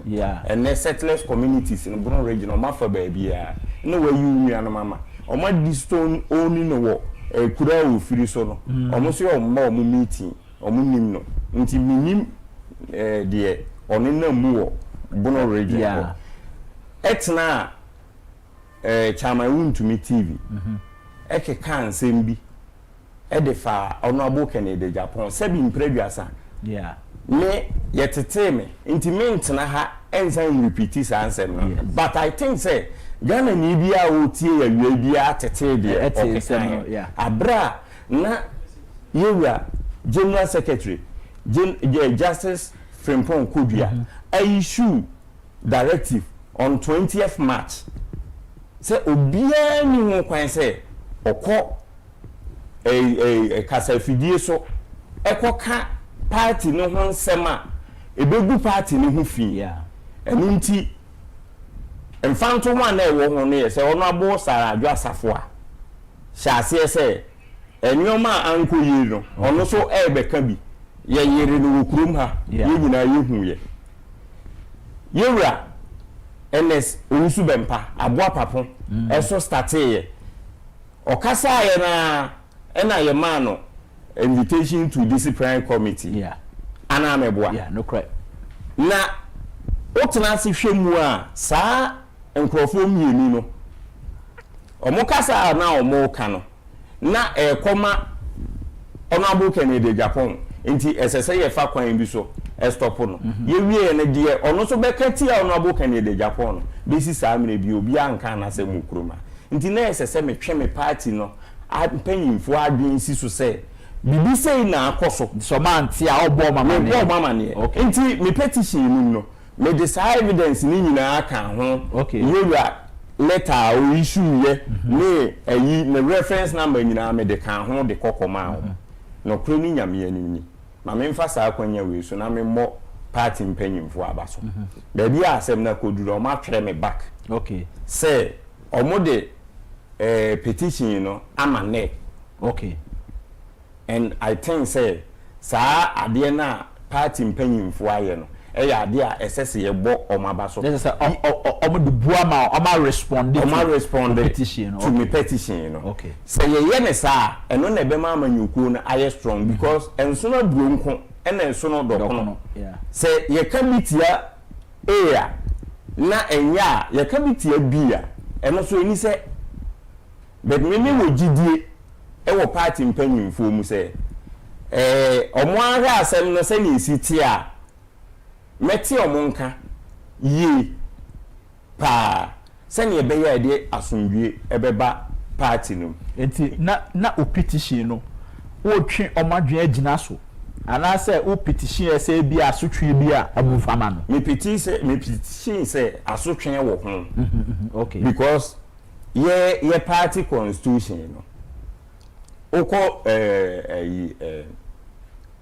article 4 hona ebeka ye disciplinary conduct ho asem e bi akyerew say what you say and akire say obi misconduct ne ho a ho asotwe no eda ho enti sabi enyeme na me ba kyerew mo ye party constitution ene ye di juma eno ne ye de bo ye party no ho bra enti se mra no obi fuma esese ye gina mra no so e de twe na so because Honorable Ken Agyapong kan showdown no amman crofo ne kokuma se apan no aye di show amman crofo adwuma eno kwa ye de ne ko disciplinary committee no bi tena television set so kan semeti sese e de fa potential presidential candidate obeba be ye president e wo Ghana ha na party mpanyimfo anka ho hwea baby asem na kwa koduru media mema kumamu no mani so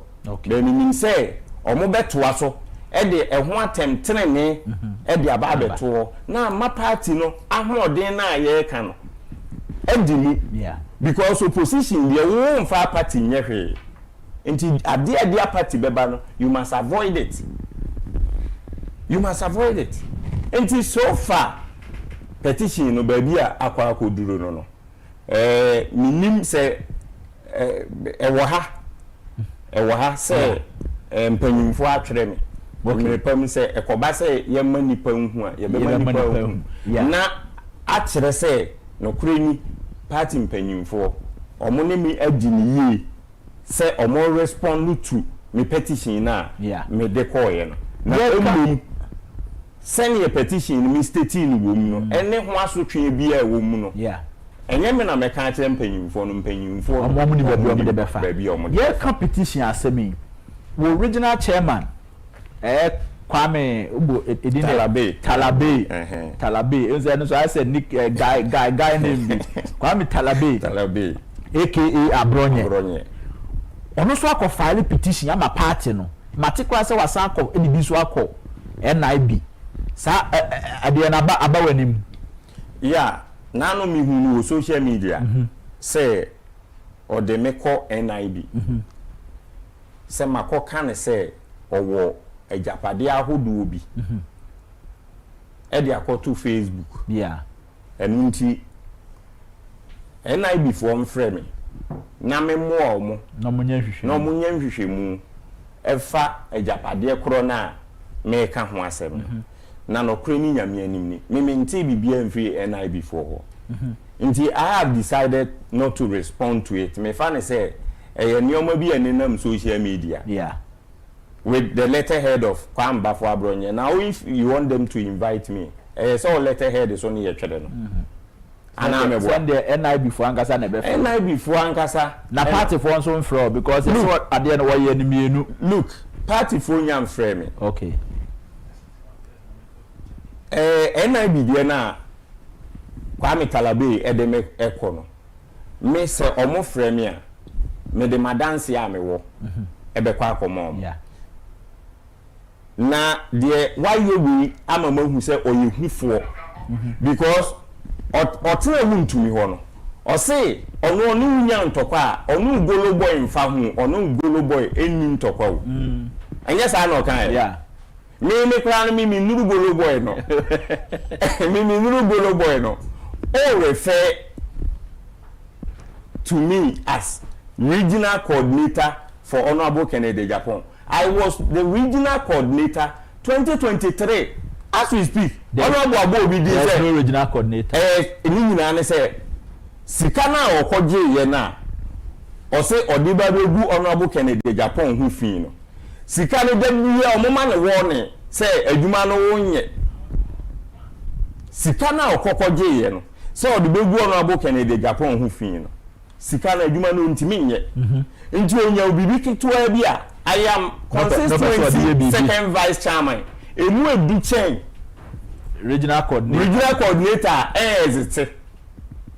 I don't know one refer me to me process here as constituency second vice. Ni nyina na say kwan bi obefa so a obetwe Honorable Ken Agyapong wa wura mu no. Enu mu adwuma ena osore a owadwen bi teche se e bia Honorable Ken Agyapong na exactly.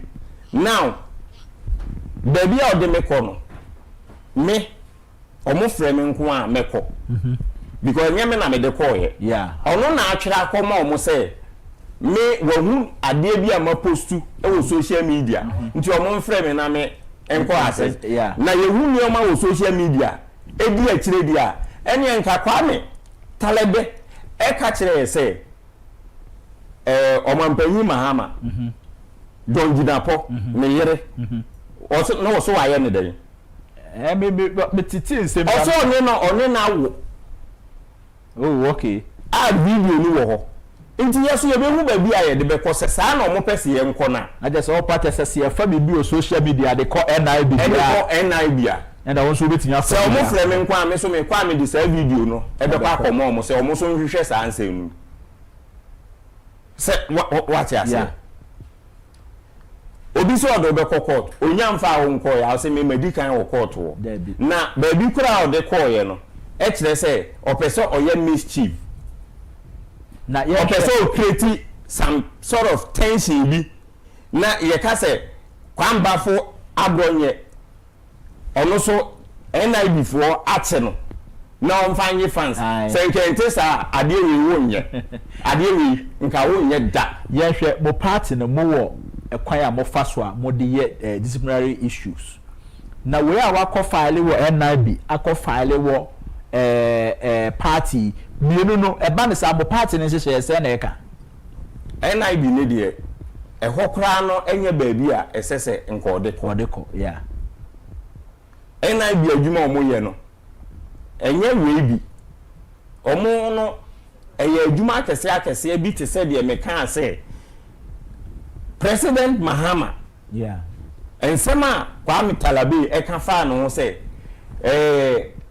Central Region also this $15 million bi abon afanensa ase enti CID mi na oye hwehemu na yera wo kuruma besi sa amre omampanyi Mahama enenim ba bi owo sa issues no ena NIB for edi akire na enye wajapade a wo se ya show no social media enti nke ni se nkode nke so de me kokko matena TV we so aka akire so wo ye kromfo you are a thief because we estimate any command honorable Ken Agyapong say Bono region o be koto 2022 say obia wo constituency officer bia wo kohia ni bia wo be ma no 5 million 500 Ghana cedis obra ye 300 Ghana cedis 3 million ebia se scan ne nsa nka ni nyina ne nsa kan ni nyina dance ye wo ntime so ye kromfo eno wo mfa me nko NIB mom enka nkyero mo say magu wani mase nti o mo ma me mepu. This is the person what's na TV so akama man say nyina ate say onje on srade bia ono abo Ken Agyapong ho da de na kire say sema okay okoji scan ono abo Ken Agyapong ho o say onye car every baby say na wu say video ne nam viral say ampa one lawyer Adumako be fi ne kokoje car no ana ameboa yes sika bia ono abodi amani bia no ehun adanse di wo ho okay nti me se oye kromfo nti ba bia person ode me ko bia no fa me ko you are a thief to so do kwa de owo no de beba je owo me wono me de beba okay sa se me ya me kan no boso me ni because me ba ha 7th May one respondo da till say o se me wo ko hu say ma post to Agyapade ebia so oji ni se bia Agyapade na wo ko post ye ne nyane de a enti eno so duru ho a krowe mu bia be hu say enye ne dia Kwame Talabi oba abonten be ka honorable Ken Agyapong 1 be ka ne 1000 say waye na adwin say sika na wakoje no adwuma no ntimi nye me ka cho so ntimi nye because if you dare me I will expose you more Ostetini wo NIB force yina waye na nenam social media no say me say okoye board member ewo to eno nya say Agyapade no on fa sa letter ne mra ba bi ohun say me twere sa ade on fa mra me gu ani mase don't tell me una oye the reason behind this as say original chairman won't mean kasa biem na because see no why na adwen say afi kra de ade na o start so obeye no afi de ni je adum ontimi nkasa ose ono otena wuntumi no kan say ono nya asema ugolo boy de onfa na nye bi and am say me nuru golo boy be wa be respond to what's akwa de wakọ NIB yes omo fre me so ameko se kukuru ni jaya keka ni bejai o hwe de to chema ontumi a o yam hwehwe o se bia NIB before kwa na wa o statini wo mu se bono alestete asana na make ai sana o statini wo se bono alestete that's all linke one mene Alex na Alex wo yewura Kennedy camp ejare wo yewura Kennedy camp nti mo ready o mo ye wo try so be create that impression me ye smart chen me ye smart chen so wo dare me I will expose you more nti sika no sign fakọ catch o mo so wuntimi nya adwuma no wuntimi ba o impression bi so as jiska bi no de be and on jiska be da yes adwuma we ye nya ne kwa adwuma de ndin we Ghana fo nyina se Ken Agyapong fe na wo de waso ne adwuma ndin say what is that yes oya pempa adenti na yese na ase bi player sa pete ye o maami akoko pete o ye o maami akoko onye o maami akoko adenti na o yesa papa no so waboa ono na warezi di wadu baby a wadui na because of selfish interest in ti and your selfishness you won't do this. And also my young kana party na ehia no kure ansa na party ni betima sori agina enisi e favor obia obefun bia no esese ye twe na so na me nua na eka ye mu bi na tena ha ka kasa eti sesei editi a candidate bia It has happened on suspended. But this time around, are you going to allow that? Say, obi the oka, yen but momo cardia, ye baby, send a more as party for now, and then we are second vice chairman, Emma Sunyane West constituency. Muna party no shamon sour for more. Are you going to allow people say more party from hono? Same promo and yes, you can say, ye the way ye be amona, the way ye the end of the band. More party in penny for no. Say more tenacity media. Man, I said the ordinary party person, police station for the money on back Anna. Kwame Talabewo. Kwanye sese ye dene faso. Emma sa question we ye bisano. Nka ye misakra ne eye baabi a me den akwa kodudum because at least nipa ba ko bi wo ho a o se de oye no that is also not right. Yeah. That is not right. Because one to me entna TV so en kan sam ya yawe en fanfa obi ho na besi sa amre bia no party panyin bia ni wa watimi aba abonten abeka say ka ho asem yeah adenti na ese oyesa ese party panyin be condemn say no enya na ayese ye safa ho this time en happen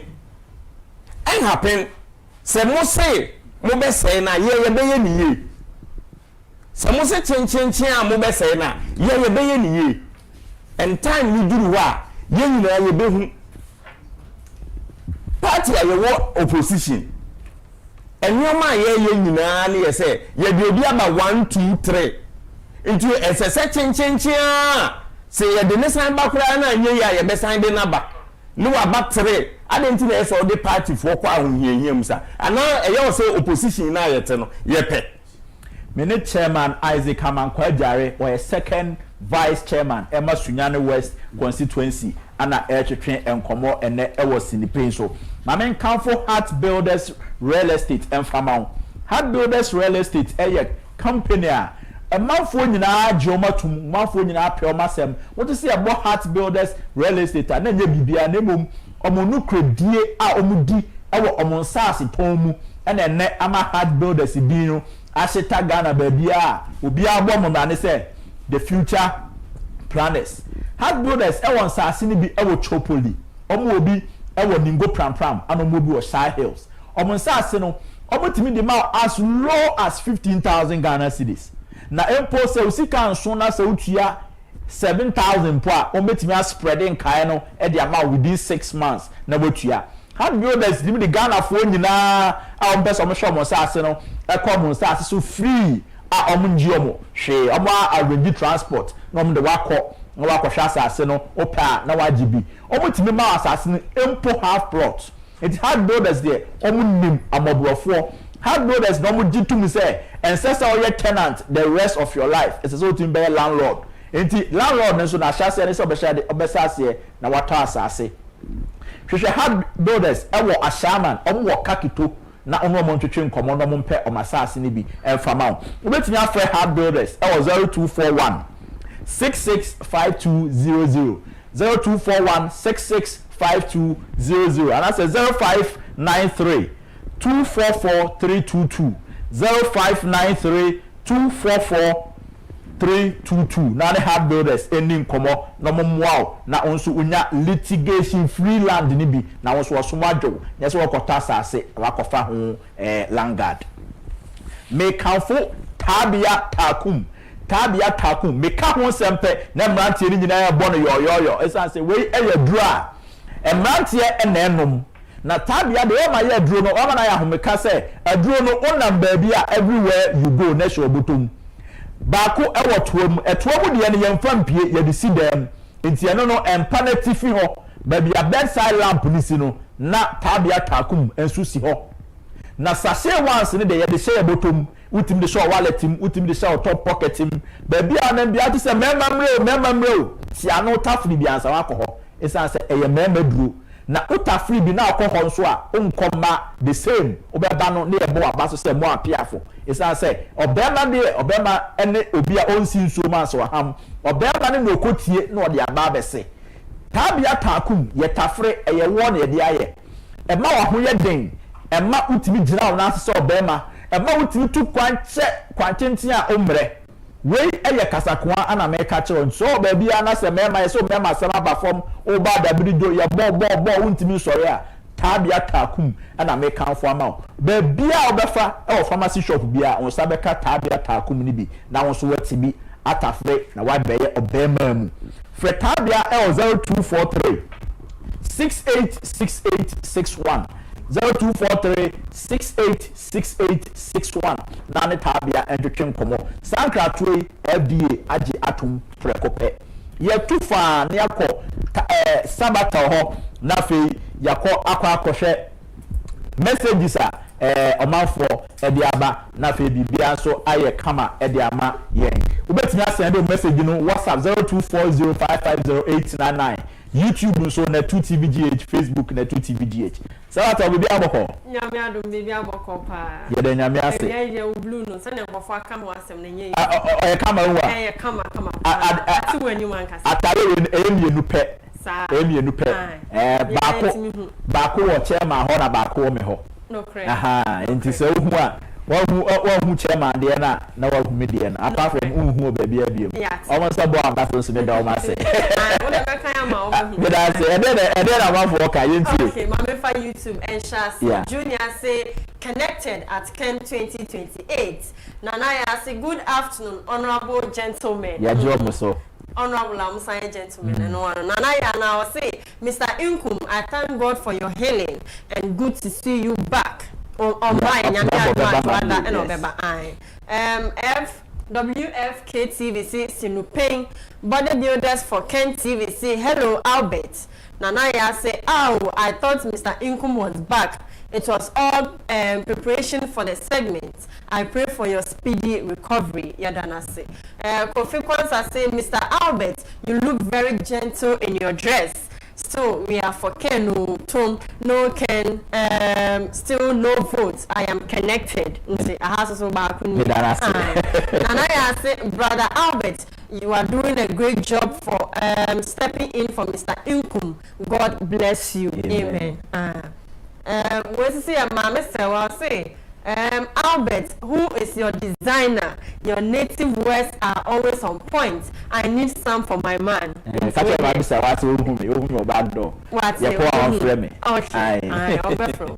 Masa say, in Ken we trust. Bodybuilders for Ken TV say Baunia is collapsing the NPP party.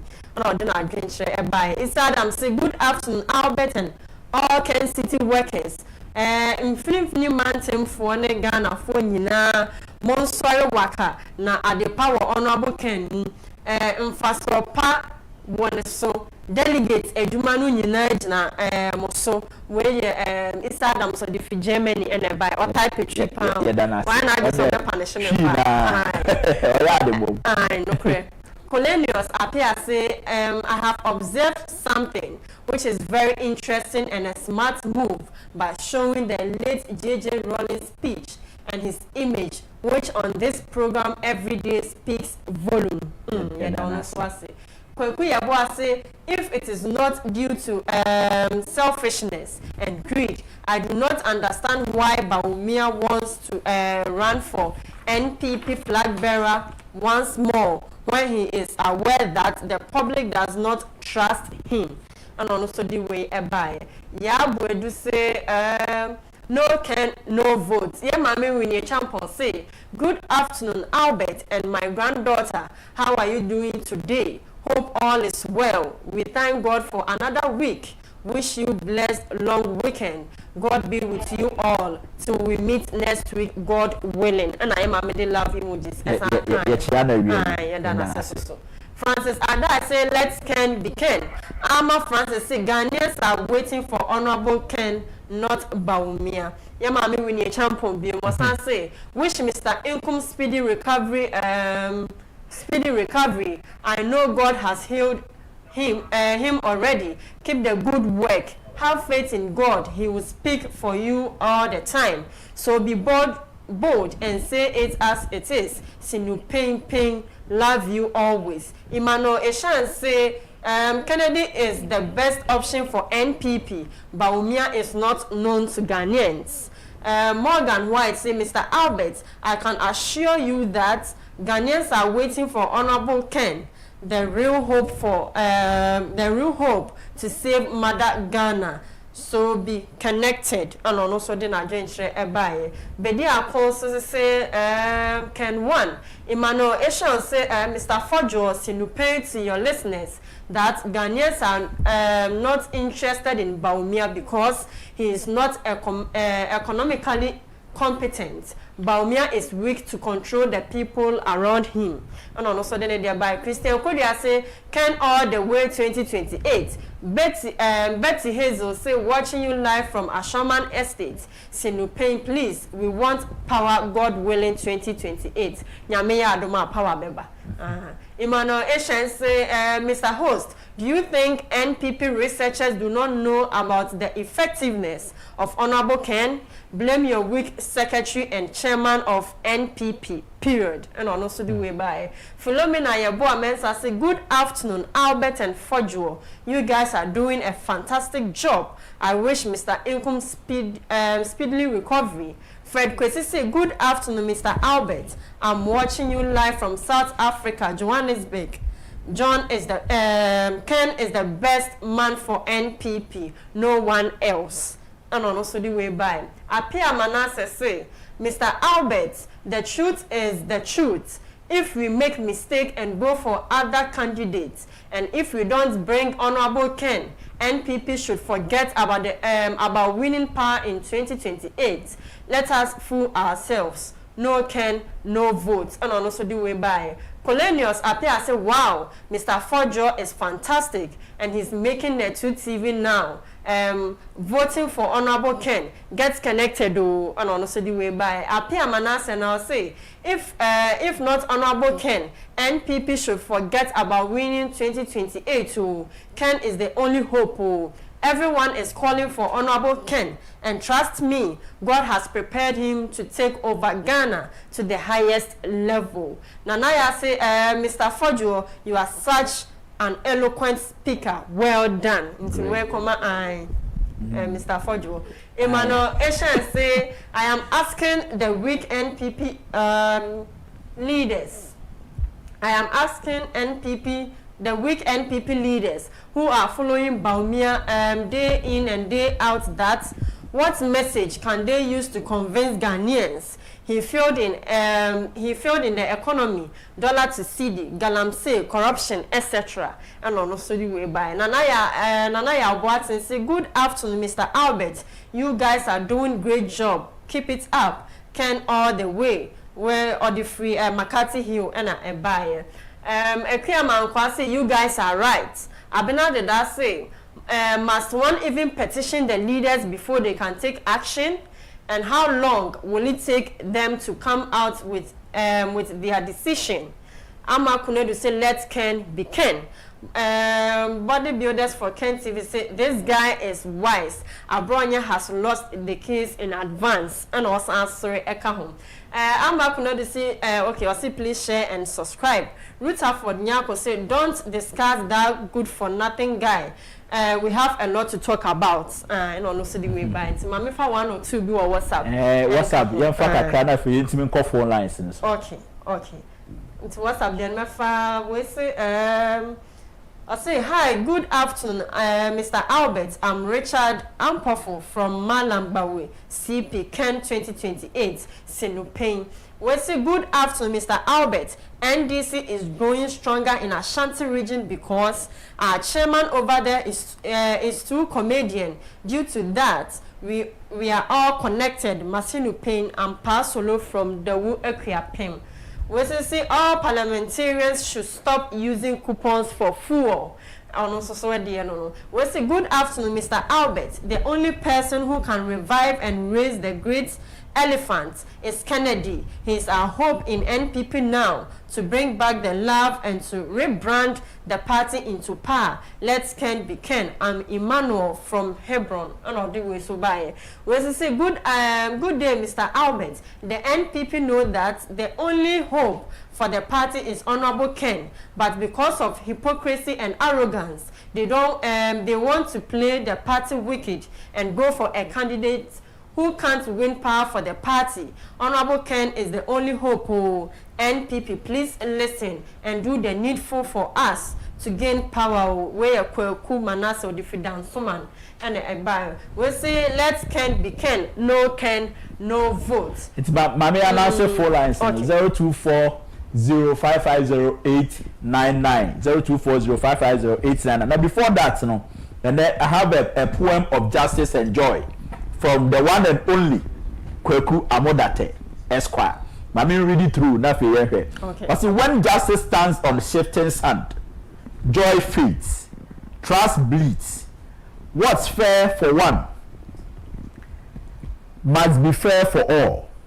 What's good for the goose is good for the gander. Injustice anywhere is a threat to justice everywhere.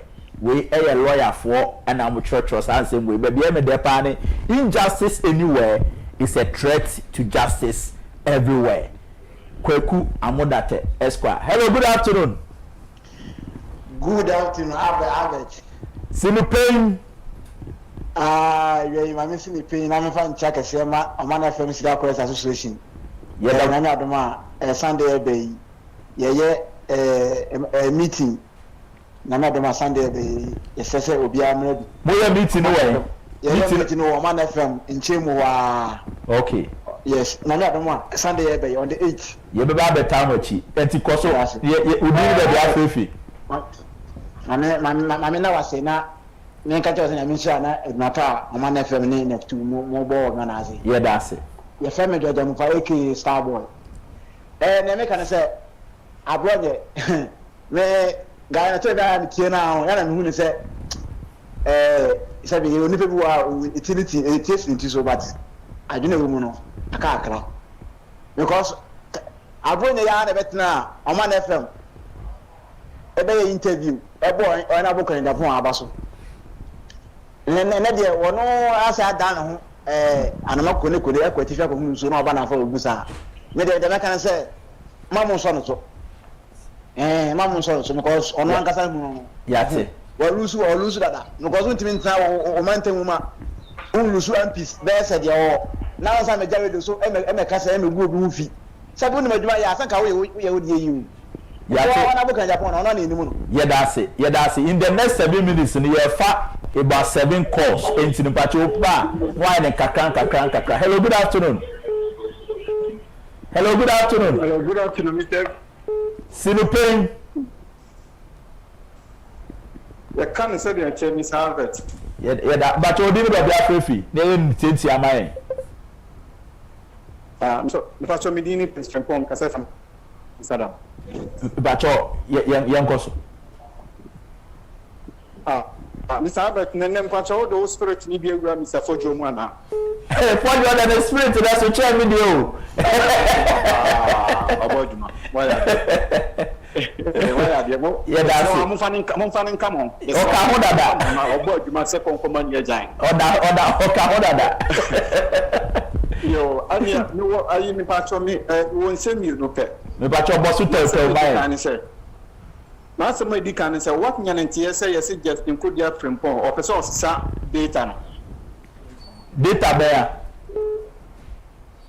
MPP data na mo de to abana yi presidential to me sa na mati to me say what so ye de ani be di achi aha ne kam de nkra na eja no na o de mame mfa nkra ni nya ne preko suggest include your frimpon say dia why you want dwen say the beka bia na na so the MPP for yakuma ene ya din be dia bra hwe to wani hwe MDC Samuel of Swampofo durumene bi na MPP NDC for ka bibia na onti enso ene on say yente Samuel of Swampofo gibi eni ti me ka tro say omrisha Into one. Yeah, that's it. Sounds on a yen too. Yeah, that's it. Young another person. Young another person. Hello, good afternoon. No Pein. But you didn't be afraid fina in the next 30 seconds. You try to tell. But you didn't you. Nah, the uncle for party of it's not a matter. I can before the baby on one case. I will be a friend of you. Kennedy, or my yourself. The blip at them from Moon. So put on out with you. As soon as I will be a thing. So now, the big penalty is one will say. Or this is the time you do it. Then you run. Yeah, that's it. Yeah, that's it. Young call the next person. When the man is why she. It's young call the next person. One of the yen to us 0240550899. Hello, good afternoon. Hello, good afternoon. Afternoon. No Pein. Yeah, can't send it here. Me pacho odin baby afrefi. Pacho your friend Uncle John. Uncle John pacho into. Mr. Albert.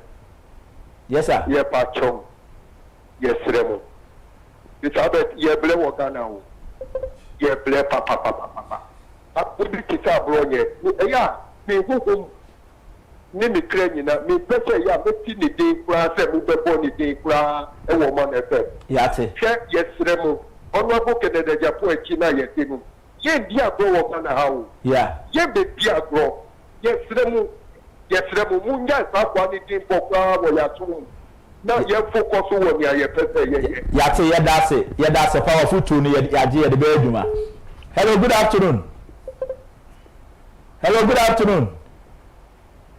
No Pein. No Pein. Yeah, me pa me cho ye tie mo pa me free US. Yeah, that's but you did the same. Yeah, support mo. Ya me shira mo pa na dem pa se me kan se mpa cho. So wo de men kra be ma Mr. President amaya abrochefo. Ye de ye concern nyina ye tax na wo de aba no. Se sa na wo de aba de a Ghanaians nyina na esofa. Nti se ba ne sa de a Parliament for na omu yusu couple etofu free no. Obia nyai no obia fa ne salary ento gas ni fu ani bi no mo hu se de sitie. Ya no ya adwen pa. Mr. President mame. Ya no ya adwen pa ya da se. Ya da se so do adwen chaba. Hello, good afternoon. Hello, good afternoon. No Pein. Ya kan send it here. Me pa cho odin ba bia afrefi. We ya wunia Felix Bell ahinkwa yilo kobo. Me pa cho yankasa 30 minutes 30 seconds pe. Yo, mo boy juma nyamen kam ho. Nyamen kam ho so. Na me say honorable Ken die asema ekrofo bi e kafa no ho no. Me enye me wawa o. Se obeka ya 2016 senior Osman Ebono no obia nim se nanado ebedi nkonim. Yeah. Oho na amanfo say nanado akuni yire ontimi be ye president or ye tietia or ye state or what class boni sa ya papa no be me nyame kafa ne ho no ebe mu. Yeah. And you honorable Ken die no obia hu senior Osman Ebono or kwani directly and you amanfo ya mo agye say ade no papa ne be fa. Yem pani na yen say no say Ghana for be tia na so de nyame asra no wasra na no untime say no. Yeah, that's it. Felix Bell. Hello, good afternoon. Hello, good afternoon. Hello, good afternoon. No Pein. You can't say it's here, but you udin ba dia afrefi. Wadaroma. Bini FM na naja free Germany. But you ain't you. Wadaroma. Mama me akwenya idio. Meda wasepa di kan mo mabaso mo bo adwuma ma o man Ghana ene gbati nyina. Yeah, that's it.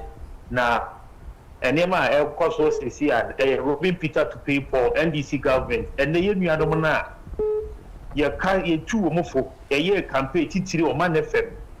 Mi nua ye ofa boache da bia no wo kan no ye nhwe na ba ni nya sesa enema e beba o man ni mu no besai no ene eda ho no yɛda se ene eda ho no yɛda e-levy yɛda se ene ya homa no so ɔhye papa mesre production say ɔmo ne Dr. Mose nkasa ma mo just 5 minutes na yɛmfa wrap it up na afei yɛmfa your last 2 calls no enti yɛmfa the next person. Hello, good afternoon. Hello, good afternoon. Hello. Good afternoon. Afternoon. No Pein. Afternoon, what? No Pein. No Pein. But you didn't be afraid for your 30 seconds. Spec. Una your last but one. That's me. John. Achimota. The message honorable King when the president of Ghana, a bayer, and I see a view. Patoma and Crowing didn't say, yeah, sometimes a bit net two and also bit might not assembly fact and be my anymore. Nancy, I brought you better TV show. Should already know. Do a running young for sick. But just recently, it tuned to me. You are a static class in here. MPP for more to me, radio no one to me, TVC, ye papa nufi on our booking. Yeah. Meanwhile, I brought you a can. What's about me? We have a bunch of say, Yansaki Abronya. But you can see yeah, that's really. But woman growing in more few Obeti, me pacho mo ni mo nkasama ya na time no a delay. You were just 3 messages prior befa. The last call. Hello, good afternoon. Good afternoon. No Pein.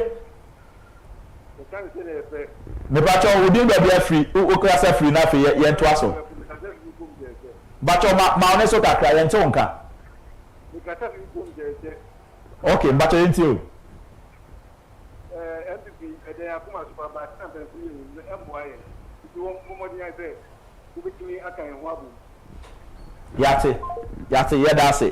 Sabato 2 messages na fe. Yen for 2 your time kokra. Okay. For 2 pe na fe yen to ase. We say Honorable Ken Agyapong has been a pillar of the NPP and a true patriot of Ghana, supporting the party with his resources, creating thousands of jobs through his businesses, empowering the youth, and boldly defending truth and justice. His loyalty, impact and leadership speak for themselves. Where Kofi Mano say digital team assistant for Ken campaign, and the message we bind me the last one was we say the biggest mistake the NPP made was listening to the NDC's game plan. They pushed tribal agenda for NPP to choose Bawumia just to trick NPP into choosing a weak candidate they could easily defeat. And sadly, it worked. The results showed it clearly. Bawumia gave the NPP the worst election defeat in Ghana's political history since 1992. If the NPP truly wants to return to power in 2028, it must make strategic decisions now. This is not just about presenting a candidate, it's about presenting a winning candidate. The evidence is clear. Ghanaians want Kencity Agyapong, his grassroots appeal, bold leadership, his track records of creating businesses, and ability to connect with the masses make him the strongest option to win 2028 election for NPP. The message is clear. The NPP must act now. Bringing Kencity Agyapong is not just a choice. It's the only path to victory in 2028. Where the Kennedy doctrine on TikTok and Mr.